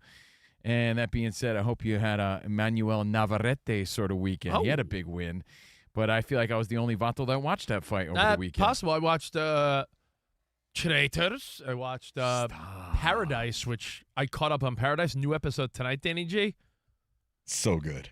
Do you have to say traitors? You have to say it like that? Faithful. Traitors. Yeah, I think I do have to say it that way. Yo, the ending, I'm not spoiling anything, but you know what drives me nuts about reality shows? When people, like, get all butthurt about it, like, but you lied. That's the show, you idiot.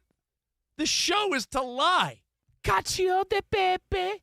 Cacio de Pepe. Which that's the reason so many people couldn't stand Bachelor pretty much right off the bat, because by season 2, we had contestants whining about the process. You've seen the show. You know how it goes. You know, Danny, you're right. I can't be with more than one person at a time. Shut up. That's the show. When someone on Traitors, Stop. says something like, I can't believe you lied to me, and the show is called Traitors, it's equally as dumb as when someone on a dating show is like, you're right, butthurt that the guy's dating other people. Like, you moron. This is what you signed up for, you bobo. Well, speaking of Bobos, that's Rich Davis. Yeah. And Thanks. I'm Covino. Sam is here. Danny's here. Lowenkron's here. We're letting you, Fox Sports Radio Nation, get some pain off your chest. Oh. Some hatred off your chest because, well, Shia LeBeouf did it this weekend. Hates Mike Piazza. He was snubbed 90 times, he says, by Mike Piazza as a kid. You don't have to play the whole thing. Just the beginning is funny, Sam. I remember trying to get Mike Piazza's autograph. Yeah. You know what I mean? For my whole life, Mike Piazza. Were you waiting outside the fence? Every day, this guy, bro. We used to go to Dodger games. Yeah. Big Brothers program used to get these tickets out. You think he ever approached Piazza for an autograph, and Piazza said no, and he was like, just do it! Do it! Just do it! And Piazza's like, nah. On the Dodger hat. Just do it! No, well, hey, maybe he just seemed angry, and Piazza's like, I ain't got time for that, because Piazza's a nice guy. I don't know. Yeah.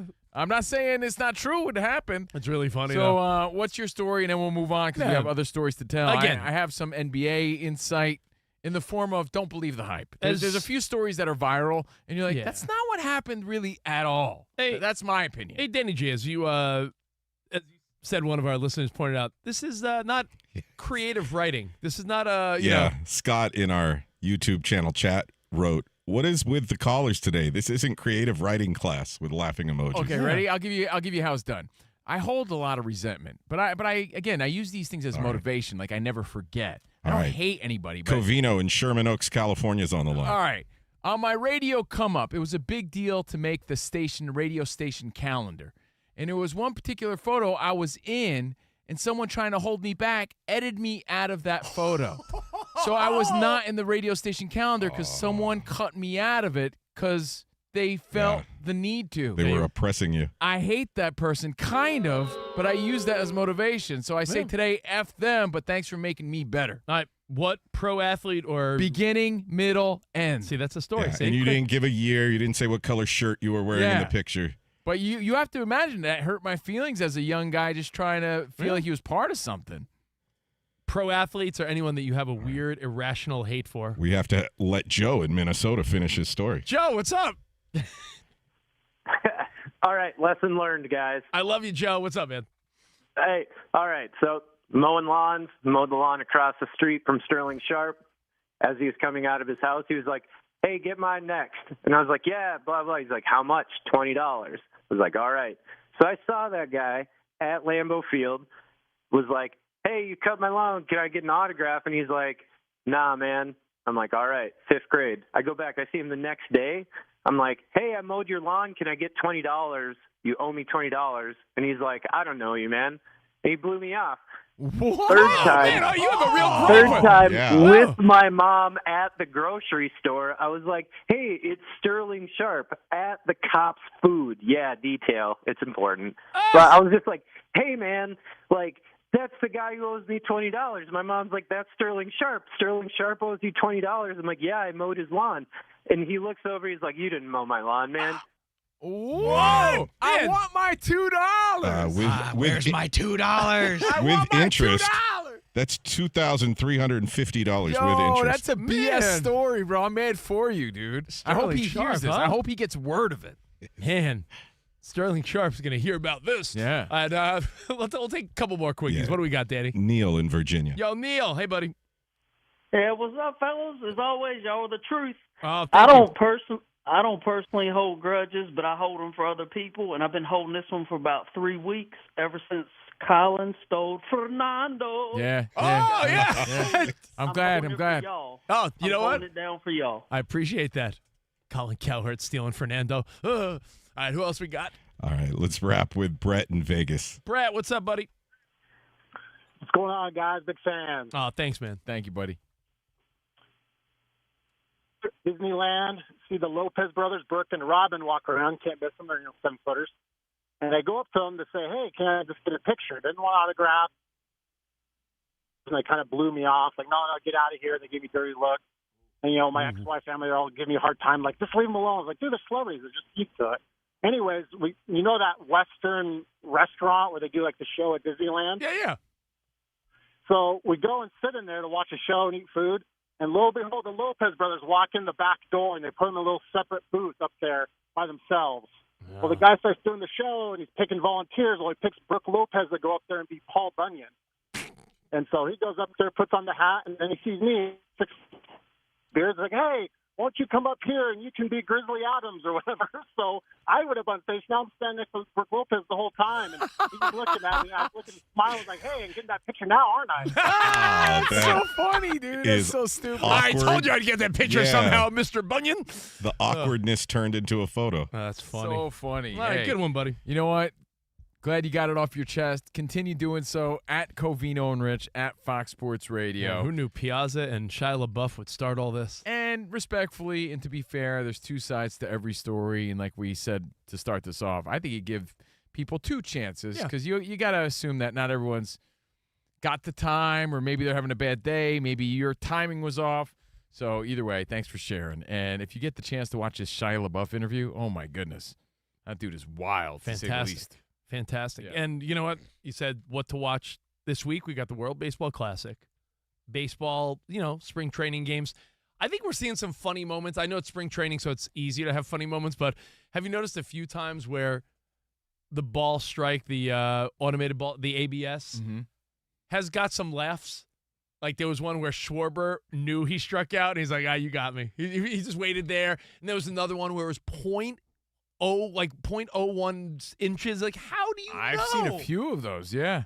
I mean, in the regular season, when it matters, I think the attitude will be a little different. But I think right now, people are like, oh, damn, this is sort of fun.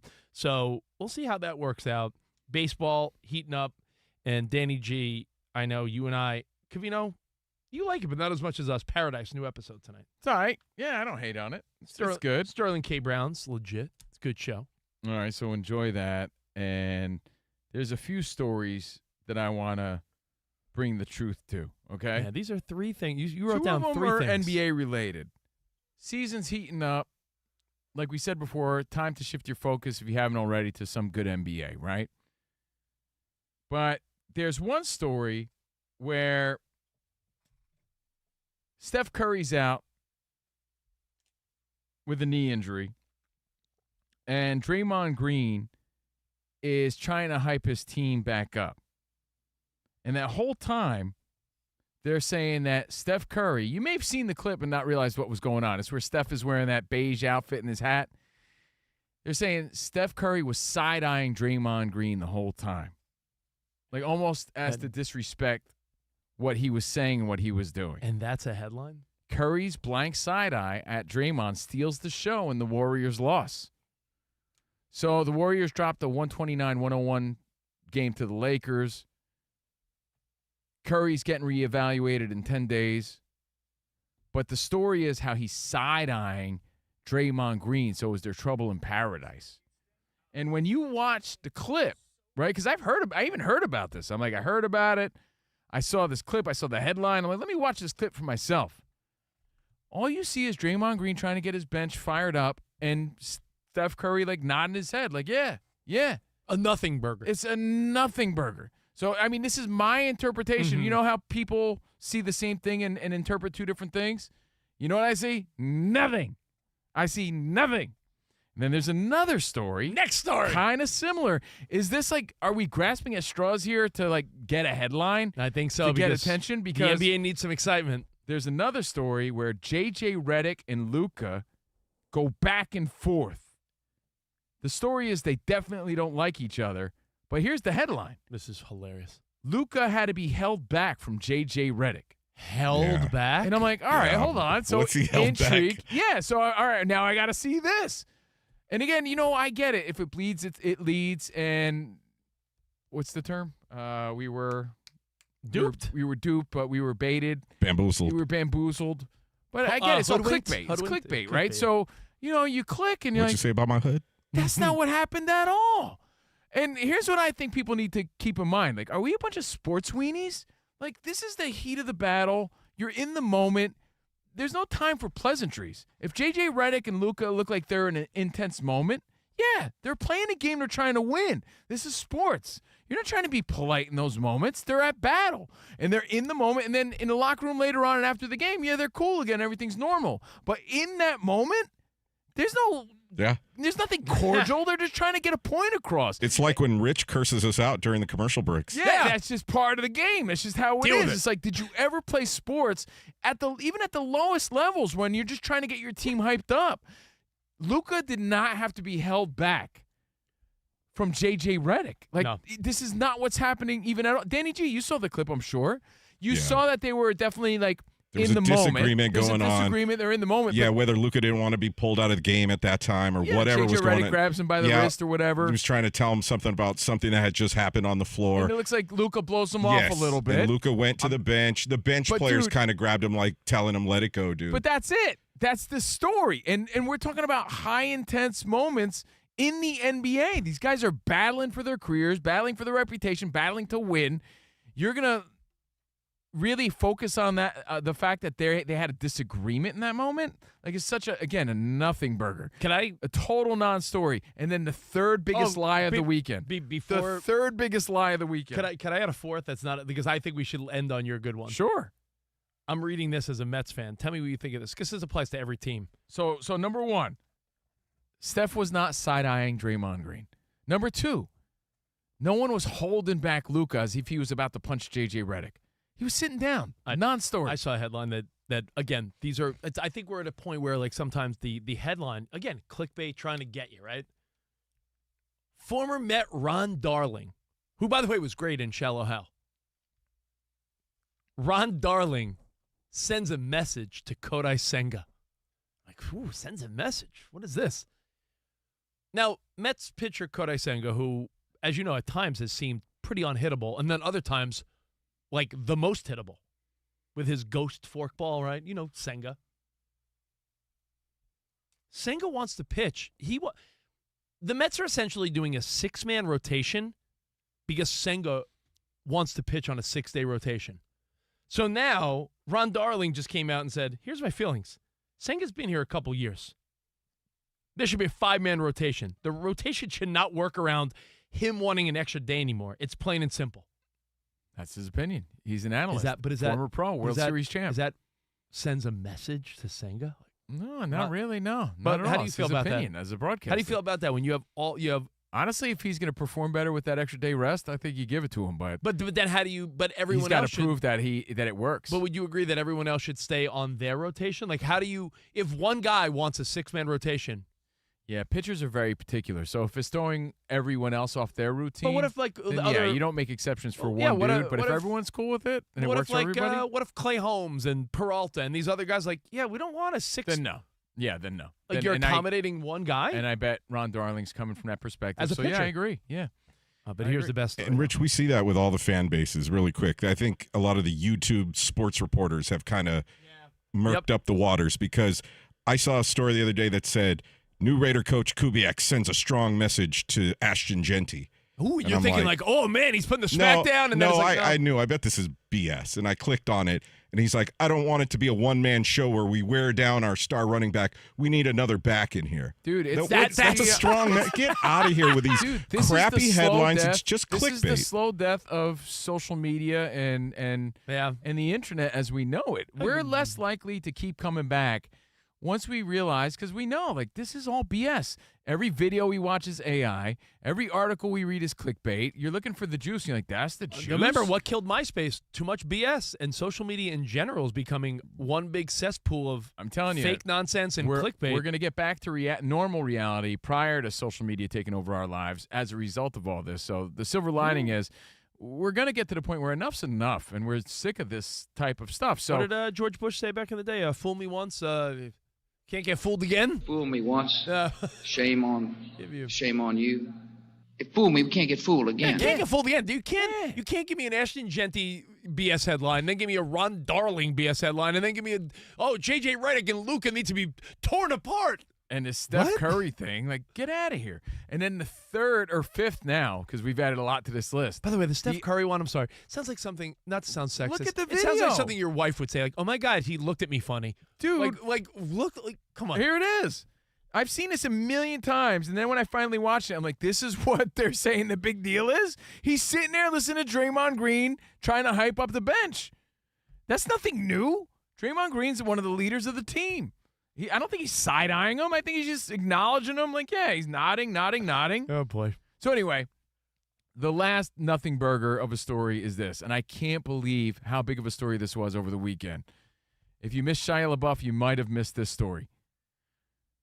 Jim Carrey, or was it Jim Carrey, is in France accepting a Caesar Award, which is like their version of an Academy Award, like a Lifetime Achievement Award.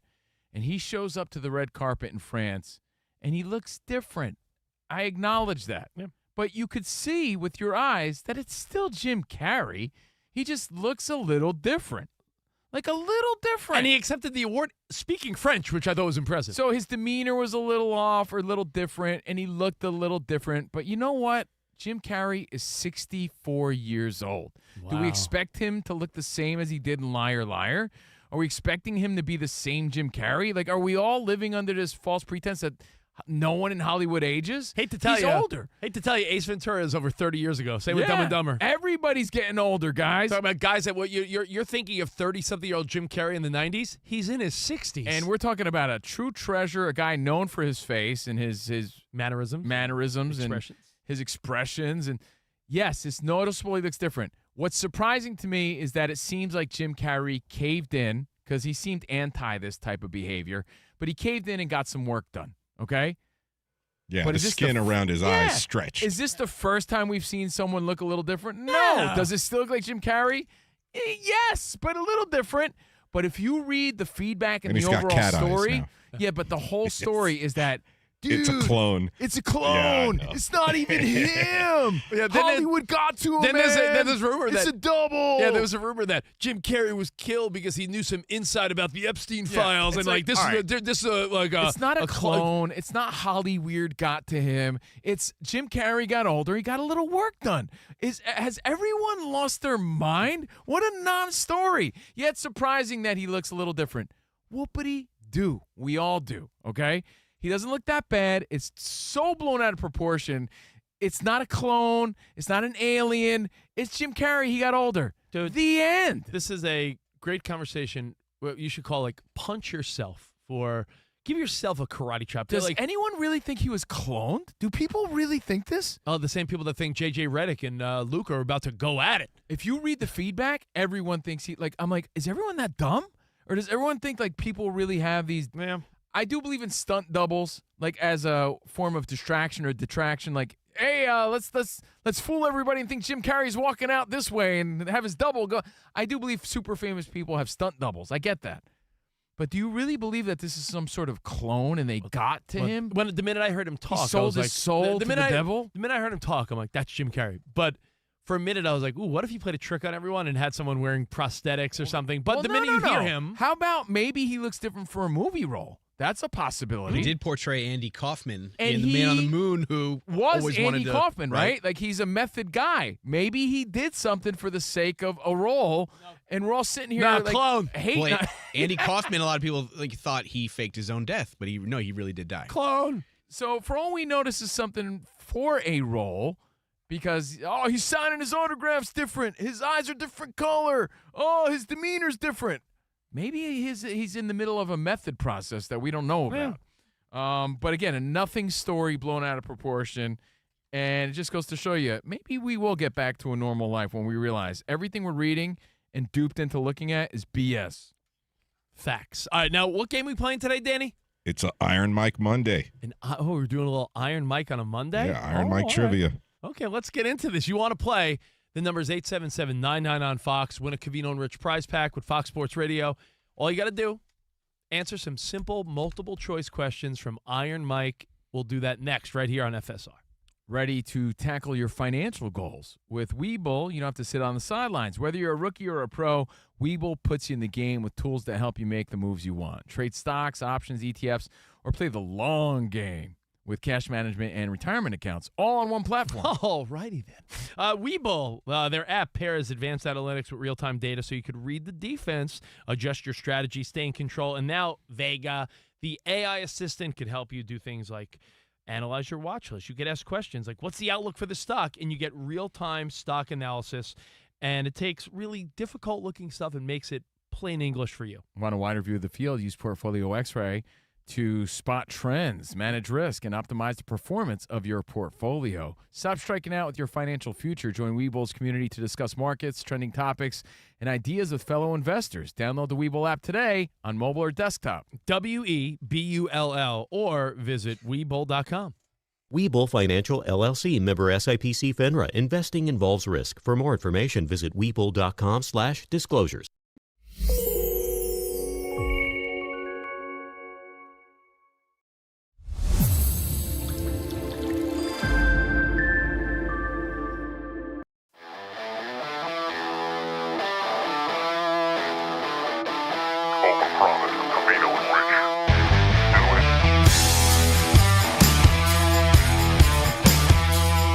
UFC fight night. It's a middleweight main event. Bro.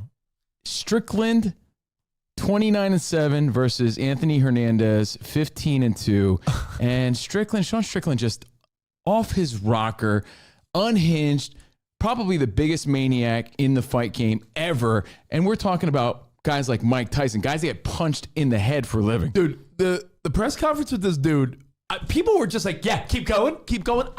Listen, this is an uncensored podcast. I don't even want to play some of the stuff this guy said. I would feel uncomfortable playing things this guy said. He went after gay people, trans people, women, this guy, he's so fucking unhinged. I don't know where he isn't offensive. This guy can't speak a sentence without offending somebody. He's just out of control. Bro, it's insane. So I leave that on you, Overpromise Fox Sports Radio Nation. If you haven't seen his press conferences or any of the hype leading up to this fight or any interview with this maniac, again, too many punches to the dome, I think. Check him out on your own time. Yeah, honestly, it's worth offensive watching. that it's almost funny. It's sad and funny all at the same time. Yeah, I mean, you could get a laugh out of it because you're like, yo, is this guy fucking for real? It's unbelievable. So it got us thinking, right? Yeah. We've lived in some crazy times, watched some crazy fights, some crazy athletes. Who are the most unhinged athletes of our lifetime? Well, listen, Sean Strickland, I'll give you the analogy. You know when a girl's super hot, let's say she's got an ass you praise. Let's say she's got the perfect body. You know, ass worship is a big thing nowadays. I know. Yeah. But you know when a girl is like a 12, you'll put up with her being the biggest pain in the ass ever. When athletes are really good at what they do, we've tolerated quite a bit over the years, and I'm glad you compiled the list with me because besides Strickland being a good fighter, for years, we tried to find a home for Antonio Brown. Team to team to team. Until he finally ripped off his jersey and left the field, we tried to do everything to accommodate this guy. I mean, what an exit. And the sad part, again, much like Strickland, it's sad and funny all at the same time. The sad part is how great he was. And when we met him early in his career, what a nice, personable dude he was. I don't know what happened, but even just this week, he's in the news because he's filing for bankruptcy or whatever. Meanwhile, he's posting videos of his brand new grill. Have you seen it? Of course I have. Yeah, I am crazy. Maybe I am crazy. $100,000 grill. $100,000 diamond grill, but he's bankrupt? Look at this guy. What happened to him? Off his rocker. No, not off his rocker. Unhinged. Unhinged. Well, speaking of rockers, John Rocker, Atlanta Braves pitcher in the 2000s, late 90s, 2000s. Remember he talked about all the minorities in New York and said all this racist stuff, and everyone's like, that's John Rocker. Yeah, I'm thinking back to all the earlier highlights I have in my dome in the brain. I'm thinking like the Mad Hungarian, Al Hrabosky, the pitcher, the guys that seemed unhinged, but then you got John Rocker and he takes the cake because he just offended everybody. Let's make a line in the sand. Yeah. That's a saying, right? A line in the sand? Line in the sand. This side, like unhinged, meaning like peculiar. I'm talking unhinged, like says some shit that you're like, what did they say? John Rocker was the most unwelcome dude at then Shea Stadium in New York. He insulted everything about the melting pot that is New York City. And if he said that today, no doubt he'd be kicked out of the league. Thanks. I don't think this guy is mean-spirited. In fact, I think he might just be misunderstood, but unhinged as well. Dennis Rodman. Out of control. I don't know what story I like better, and I know you know the stories. Actually, you know what? Our video guy shows a picture of him getting married with a wig on. How about that story? As right a there? woman? Unhinged. Unhinged. He was one of the first with all those tattoos, right? Piercings, everything. The worm, man. Dennis Rodman is definitely on the list, especially for the time, because even at the time, he was the only guy who was tatted up like that and pierced like that and was wild like that. He was a wild man, out of control, Dennis Rodman. At the same time, he was a great basketball player, greatest rebounder maybe ever. I don't think anyone says bad things about him, so that's why I'm saying it's not like he's a bad dude, just unhinged. And I think the last one is sort of borderline because she did commit crimes and everything. I mean, here's the deal. Yeah. You can blame it on Galooly and his goons. That's it. But the reality is, Tanya Harding, the fact that whether she claims involvement or not, the fact that someone took a pipe to Nancy Kerrigan's leg.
Covino and Rich. Excited for this month. Hope you had a great February. Let's have a great March. Remember to pay your rent, your child support. It was due yesterday. Today's the 2nd. Let's make it count. Got baseball this week. What? It's a good week. And we're live from the Fox Sports Radio studio. Don't let employee turnover slow down your business. Express Employment Pros finds the talent you need to keep productivity on track. From the warehouse to the front office, Express staffs all jobs. Visit expresspros.com today. Oh, yeah. And for over 40 years, what's up, Tire Rack? They've been helping people find the right tires for how, what, and where they drive. Ship fast and free, backed by free road hazard protection with convenient installation options like mobile tire installation. TireRack.com, the way tire buying should be. And we do it every week. A little special on a Monday this week. Iron Mike Trivia. Let's go. Mike Tyson was a maniac. I want your heart. I want to eat his children. Put an ear to this if you're a boxing brainiac. Iron Mike Trivia. You can't touch me. You're not man enough.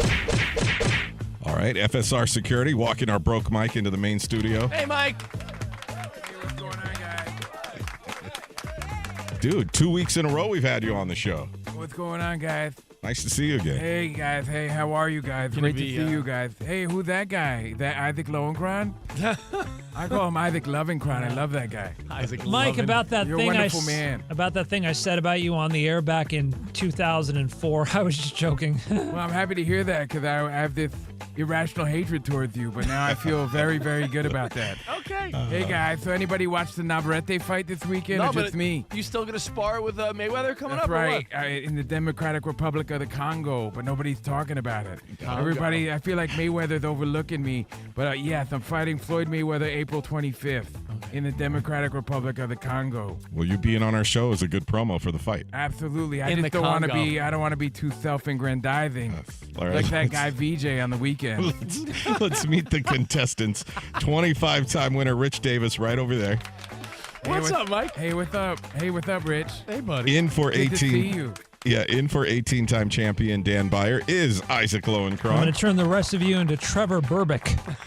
And, Trevor Burbick's a wonderful man. yeah, and looking to win a CNR prize pack, Daniel in Roanoke, Virginia was the first Oh, through. Daniel. What up, D? Hey, Daniel, do you like Dr. Seuss? It's his birthday today. Oh, I love the Cat in the Hat. Hey, how are you? Daniel, say what's up to Tyson. What's up, Tyson? Hey, how's it going, Daniel? All right, let's do All right, this. here are the rules for Iron Mike Trivia. The first contestant with 2 correct answers is the champ. If there's a tie, we have a tiebreaker question. Your name is your buzzer, but you do have to wait until all 3 possible answers are read. If there's 2 wrong answers in a row, we move on to the next question. Are you ready? Let's go. Let's get it on. All right, Mike Tyson here. It's always a pleasure, guy. Thanks again for having me, Danny G. So health is very, very important. What's my favorite healthy entree? Is it A, vegan spaghetti? Is it B, mushroom burgers? Or C, eggplant parmesan? Daniel. Daniel. C. No. Rich? Rich for the steal. Mike, do you like mushroom burgers? No, you're both losers. No, I love vegan spaghetti. Vegan spaghetti. I love What's the vegan difference spaghetti. between vegan spaghetti and spaghetti? Isn't spaghetti already vegan? Yeah, meat vegan. sauce. Yeah, there's No no, meat meat sauce, sauce. just No veggies. Yeah. But that's the sauce, not the spaghetti. Spaghetti, yeah, Ah, okay. yes. I feel Vegan you. spaghetti. It's called vegan spaghetti. Don't question him, Don't Isaac. tell me Don't my question Isaac. favorite. You can't tell me what my favorite is. What you gonna do about Question it? Mike. Ike. All right, nobody on the board yet. We go to round 2. Round 2. I once famously said, "What about failure?" If I base success off of my romances, life would be 90% failure. B. When I was young, I had to knock out my opponents by the 3rd round, or I considered it a failure. Or C. In order to succeed greatly, you have to be prepared to fail greatly. What did I say about failure? Daniel. Daniel. I'm going to go with B. B. No. Want to take a swing at this one, Isaac? I want it to be A, Isaac, by the way, but I'm going to say C. Yes, Lowenkron on the board. That'll be right. I think the 90% was a little low with you, Mike. That's right. In order to succeed greatly, you have to be prepared to fail greatly. Yeah. All right. It's true. So Isaac on the board as we go to round 3. Round 3. In what year was women's boxing first featured in the Olympic Games? Ooh. Women's boxing. Is it A, 2012, B, 2008, or C, 2004? Rich. Rich. 2008. No. Ah! Daniel for the steal. Hey. A is correct. Bam. Hey, speaking of women fighting, what do you think of Ronda Rousey, Gina Carano? I think it's gonna be. I think I'll watch on Netflix. You guys will watch, right? Absolutely. Why would you not? Okay, so Daniel and Isaac both on the board. We go to round 4. Round 4, what is the maximum weight of a cruiserweight in pro boxing? Is it A, 180 pounds, B, 200 pounds, or C, 220 pounds? Isaac? Isaac for the win. I'll take a guess. 180? No. Oh! Daniel, doors open for a W. I'm going to go for C. No, you're both losers. Sorry. An even 200 pounds. That's right, and the Mexican Monsters fighting. I love the Mexican Monsters fighting Zerto in May 2nd All for a right, cruiserweight title. let's see if we can break this tie between Daniel and Isaac. We go to round 5. By the way, you know who the quintessential cruiserweight was in my day? Who's that? Evander Holyfield. But true. then he beat my ass. All right, round 5, Mike. Round 5. You took a souvenir. Which actor did Entertainment Weekly crown as the best to ever portray a boxer? Ooh. Which actor did Entertainment Weekly crown as the best to ever portray a boxer? Is it A, Russell Crowe? Is it B, Sylvester Stallone? Or C, Michael B. Jordan? Daniel for the win. B. No. Whoa! What? Lots of swings and misses I'll today. tell you what, Isaac. I got Isaac. Isaac for the C. W. Yes, Michael B. Michael Jordan. B. Jordan. Isaac, congrats. And congratulations, he's a wonderful man. He had a very big weekend at the Actor Awards for Sinners. Sinners, very good movie. Thank you. Hey, congratulations, Isaac. You're a good man. Lowenkron gets the W, and Lowenkron, you're in Mike's good graces again. It's good. It's good Thank to see goodness. you again, Isaac. Yeah, you too there, bud. All right, buddy. I'll see you in the Republic of Congo. Yes, right. and Daniel in Virginia, thank you for playing the game. Thanks, Daniel. Thanks, guys. Thank you, guys. Remember, Democratic Republic of Congo, April 25th. It's the first, you're the only person I've talked that's talking about the Congo. So Congo let's- Bongo. Later, guys. Yeah, later, See Congo ya. Bongo. Bye, guys. All right, later, buddy. Bye, Mike. Did he say Congo Bongo? I Do do you have guys to- remember that game? Of course. I got to ask Covino. I know you're a big fight fan. What if the boss really did say, Covino, do you want to go cover the fight in the Congo? I mean, what did one of our old bosses say? Do it for the stories. Shout out to Stevie Cohen, who told us years ago, Yeah. for the stories, You or always as they gotta say do- nowadays, for the plot. Yeah, do it for the plot. Do it for the story. Imagine the boss is like, Covino, That might be crazy. we're going to send you, you get to interview Mayweather and Tyson, but you have to go to the Congo. Oh, man. Yeah. You might get malaria. I was but going to you say, get you to might, see hey, his fight. you might need 3 shots before you travel. No, I'll be honest. I bet you probably do need some type of shots. Like, you know when people go on African safaris? You ever have someone go, one of your friends go on their honeymoon to Africa? They have to go through a whole series of shots. And that is an exhibition fight, guys. If you didn't know, it's Mike Tyson and Floyd Mayweather, April 25th, Democratic Republic of Congo. The Congo.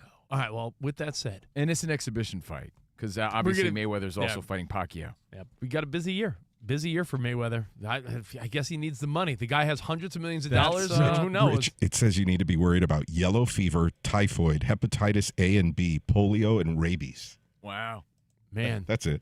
You know, you ever see those I stories? might have to pass on this opportunity. Not to sound insensitive, but you ever see those stories where like someone's walking through the village, like back to their village through the jungle, and they're like, "Where'd they go?" And they found out they got eaten by like a snake. Have you ever seen those stories? And it's like, they cut open they cut open this huge monstrous python, and they found your aunt. Mm-hmm. Wild stuff. Maybe we shouldn't go to the Congo. Let's go to Isaac for an update. Isaac, how are you? Isaac. Well, it's very coincidental you should bring that up because we have a similar, not kidding, item to conclude this report. We start, however, in the relatively comparably tame National Football League. The Houston Texans acquiring running back David Montgomery from the Detroit Lions in exchange for offensive lineman Juice Scruggs and 2 draft picks. The Texans also traded offensive tackle Titus Howard to Cleveland for a draft pick. The Lions also released offensive lineman Graham Glasgow. NFL media reports Los Angeles Chargers pass rusher Khalil Mack will play in 2026. Mack is presently technically an unrestricted free agent. In the NBA, ESPN reports Milwaukee's Giannis Antetokounmpo is expected to return to action tonight against the Boston Celtics after missing 15 games with a strained right calf. Finally, here it is. We have a Florida Gators update. Literally, new Florida football head coach John Sumrall was doing a photo shoot with an actual real-life gator when the gator, named Helena, suddenly lunged at him. Listen. Whoa. Easy, Helena. Chill out. Come on. Look over there. The hell do you think you're doing, Helena? Chill out. Helena, one Florida gator not to be messed with. Back to you guys. Thank God. I thought you were going to say, a damn alligator bit my hand off. Damn alligator bit my hand off. Oh my God. Thank you, Iowa Sam. Thank you, Isaac Lowenkron. thank you, Iowa Sam. All right, we got more Covino Rich next right here on FSR. Hang tight. Is your business struggling to find qualified candidates? But they are. Well, you're not alone. Nearly half of hiring decision makers say finding top talent is their biggest challenge, and with the average cost per hire nearing $4,700, every new employee is an investment. Yeah, that's a big cost. So here's how you're going to hire differently. Let Express Employment Pros do the work for you. They streamline the hiring process. They save you time and money. Get started at expresspros.com. There's also hidden costs with hiring, lost productivity, endless interviews, and the impact on team morale could add up fast. So with Express Hiring, everything's more efficient. You can visit expresspros.com to find the location near you. Expert recruiters at Express have a local network of talent ready to go to work. Don't let turnover slow you down. Focus on growing your business while Express finds the talent you need to succeed. From the warehouse to the front office, Express staffs all jobs, whether you need contract workers or new full-time staff members. Fast-track hiring with Express. Visit expresspros.com today. Express Employment Professionals, building your workforce, supporting your success.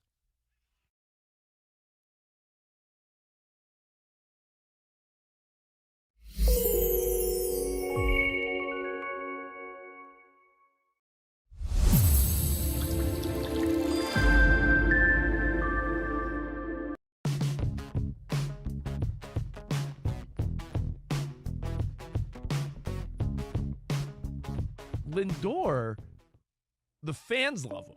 But it seems like maybe he doesn't get along with everyone because maybe there's a reason Nimmo and Pete Alonso and Jeff McNeil and all these guys were moved. Maybe there's dissension, right? There was whispers, rumors, murmurs about him and Soto not vibing. And you assume you assume that because they're both Latino guys, Hispanic guys, that maybe that's why they vibe. Lindor's Puerto Rican. Soto's Dominican. That doesn't mean they're BFFs. I'm not assuming anything. In fact, no, but I think there is an assumption they must do the salsa together and get along. That doesn't mean anything. You think all white people think that? Yes, I do. I do think that. You think I think that because I'm a white guy? That I think because they're both Latino, they do the salsa together and love each other? I'm not saying that you think that, but I bet you we have an understanding. There's a language. That's gotta be racist. There's a connection there. They must get along. Who are you thinking that? But I will say this, though. Last year, as a Mets fan, I had group chats from early on, and I was in denial of this, Danny. I really was. I was in complete denial because there was body language. And I'm not saying Soto has ever been the most demonstrative, like, let me show you my feelings type of guy. But he stopped doing the Soto shuffle on the batter's box. He stopped doing the few things that did give him a little pizzazz. You know why? He says, because Francisco made fun of me. That's why. That's what he said. He's not very, very kind to me. And I know that we have since learned that Soto was a little butthurt that when he signed with the Mets, Lindor didn't reach out. Apparently, Aaron Judge was a great teammate, and he didn't feel like when he signed that big deal with the Mets that some of the team leaders, like a Nimmo or a Lindor, apparently no one reached out. And that sounds crazy to me because, not to be an ass kisser, but like when this network signed Stugotz to be the new show, I DM'd him like, yo, man, congrats. Welcome to the team. That doesn't make me an ass kisser. I feel like that's polite. Sounds like you're kissing ass. Jesus Christ. As my dad would say. I'm saying. What are you doing kissing ass? I feel like it's a nice gesture to welcome the new guy. And Soto was butthurt. And my friends that are Met fans, my chat with my Met friends, which is now called Stern Sits to Pee. That's the name of our chat now. Should change. He did make some good moves. But my Met chat last year was like, yo, watch when one of them hit a home run. They're doing high fives and handshakes with Alonso, some of the other guys, every time Lindor and Soto, it would be just the most casual. Covino, like the little low five. That's I would see it all the time. Everybody speculated like the little low five, and I'd be like, no, they're just being professional. Turns out, they just don't like each other. And can you read what Lindor said to the press yesterday? Because I think this is not good. Well, they're saying that Francisco Lindor painted an honest picture of the Mets clubhouse when asked about last season, noting that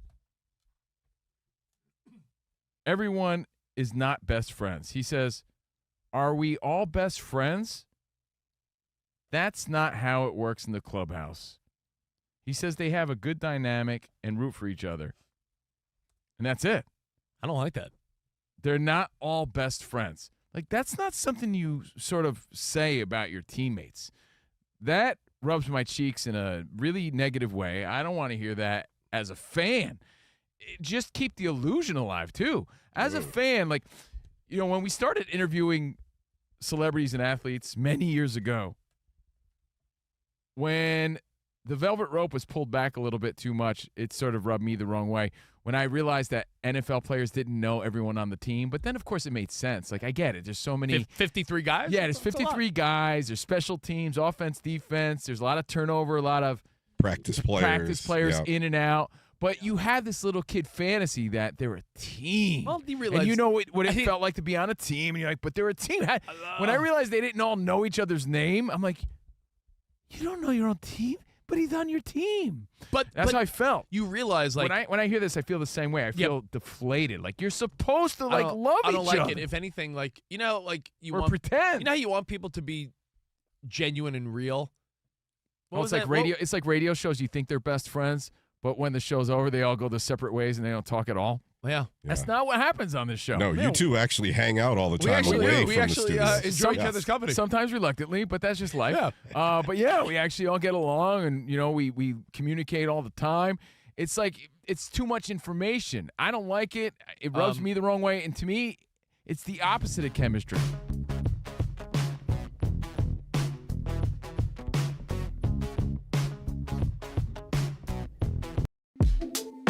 Your financial goals, Webull makes it simple to start investing. Powerful tools, real-time data, all on one app. Get started at Webull.com or download the Webull app today. Yeah, buddy. Webull Financial LLC, member SIPC FINRA. Investing involves risk. For more information, visit Webull.com/disclosures. Thank you, Sam. I am. As Sammy Boy was playing Crocodile Rock. Yeah, I didn't want to cut the. It's the best part. Yeah, I didn't want to. I wanted to hear that part. I know crocodiles. La, la, la, la. Is it la la la or yeah? It's I think it's yeah. Yeah.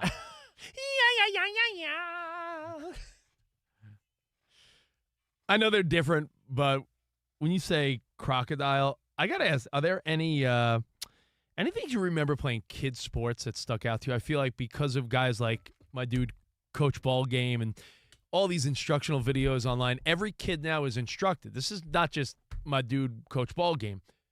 Every ground ball, it's alligator vacuum. If you don't have kids that are in that mix right now, that's the thing. Get down there, kid, alligator, and then vacuum into you. So ground ball out in front of you.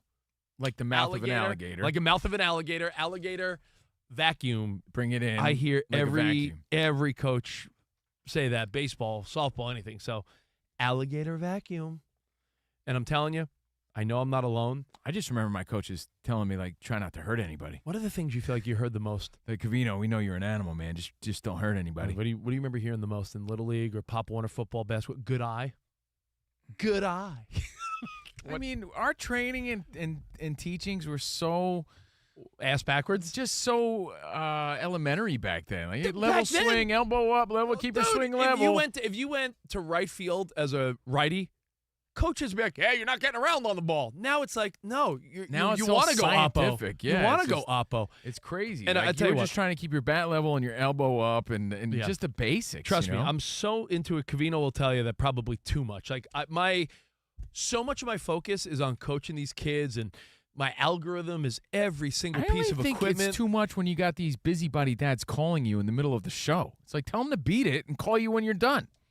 I think that's a fair request. Even no one knows everyone's schedule. Well, tell him to beat it then. I'm telling you to tell him to beat it. We're doing a show. Hold on. Practice is at 4. Yeah, like how is that like what we're doing right now? That's the only time I think it's too much. Other than that, it's the best. I love it. It is. I think it's the best for kids. It is. Other than doing the show, my focus is like so two-dimensional on our radio show and coaching. Like it is. You get so pulled into it because you realize. know, bro. Because you realize you're making. We hear you talk about that and Traders all day. Traders is a damn good show. Yeah. So it's over now. It's over now. I'm We gonna watch. know, Are you gonna watch House? Are you dude. gonna watch House of Villains with? Next, you're going to tell us you love the Mets and the 49ers. We know. Shut up. Yeah, Rich still needs to watch Landman. Yeah, you know what? I'll give you my password for Paramount You Plus. know All what, right. Danny. I'm a Landman. I hear it's fantastic. You know what? That must be that should be next for me. I'm due for a good show. You're only a few years behind. I know, but hey, enjoy your kids' sports. They're starting up again. I know on the East Coast it's still snowy out. It's crazy, right? East Coast snowy out here. Kids are playing sports already again. Yeah, and we're running our air conditioners. I'm out telling here. you, there's going to be a pushback. Here's my prediction. Ready? Yep. Kids at 12 are going to be like, I'm retired. And you're going to be like, you're retired? What do you mean? They're like, yeah, you've been pushing me since I was 3. These kids don't even wipe their ass, and they're playing organized sports. By the time they're 12, they're going to be like, you know what? I had no childhood, Dad. I quit. You quit? You're only 12. Well, I retired then. They're so young. They're going to be spent by the. Their arms going to be blown. They're going to need Tommy John surgery by the time they're 11. I'll say this. The one thing I am fascinated by, and I don't get suckered into it, luckily. Rich's kid is 5. He picks his nose. He just turned 6 a month ago. It's not even a couple weeks ago. But it's it's a fascinating world of social media. I guess you would say learning aids for sports. Like you need this pad for your batting stance. You need this rope bat. You need this. Oh, for basketball, you need this little thing for drills. For football, you need this. Yeah, you don't want your kid to go without, right? But I'm saying, like when we were kids, Danny G, do you remember? I remember pitching in high school. You know what we did to stretch? We filled up a tennis ball can with sand, and that's what you did. You did a little behind the, or like like a resistance band or something. Now there are products for everything. You could spend thousands of dollars if you bought every stupid thing you saw. Yeah, we were like Rocky working out in the barn. Dude, we were like Rocky in Russia, and today everyone's like Drago and old dad smoking a cigarette. You had Mr. Buttermaker blowing cigar smoke in your face, teaching you the basics.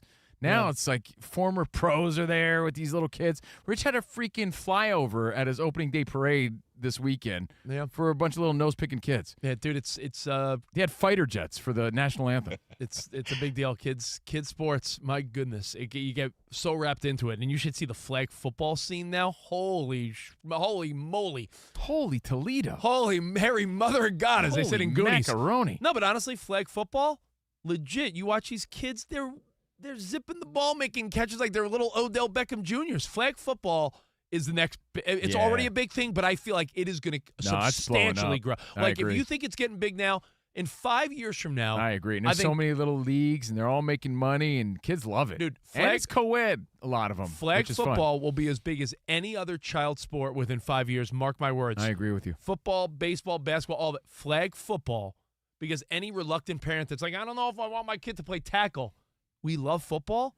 Flag football, my goodness, it's going to be huge. It's great. It's fun. And it's fun to watch, too. But it is so true. Like all of this replaced us playing tackle football at the park or on your friend's front lawn. And, people saw this as an opportunity to make money, and that's what they're doing. There's leagues for everything. There's something to be said about what Covino said, though. You do wonder, will it end up in kids' sports burnout? Or is it just replaced, like you said, instead of playing wiffle ball down the street, is everyone just playing baseball 5 days a week on the field? The thing is, wiffle ball on the street is fun. There's a lot of pressure on these little kids. Well, hey, maybe we'll continue tomorrow. Have a great Monday night. We'll see you back here tomorrow. Until then, arrivederci, baby. See you in the promised land. Goodbye. Later, guys.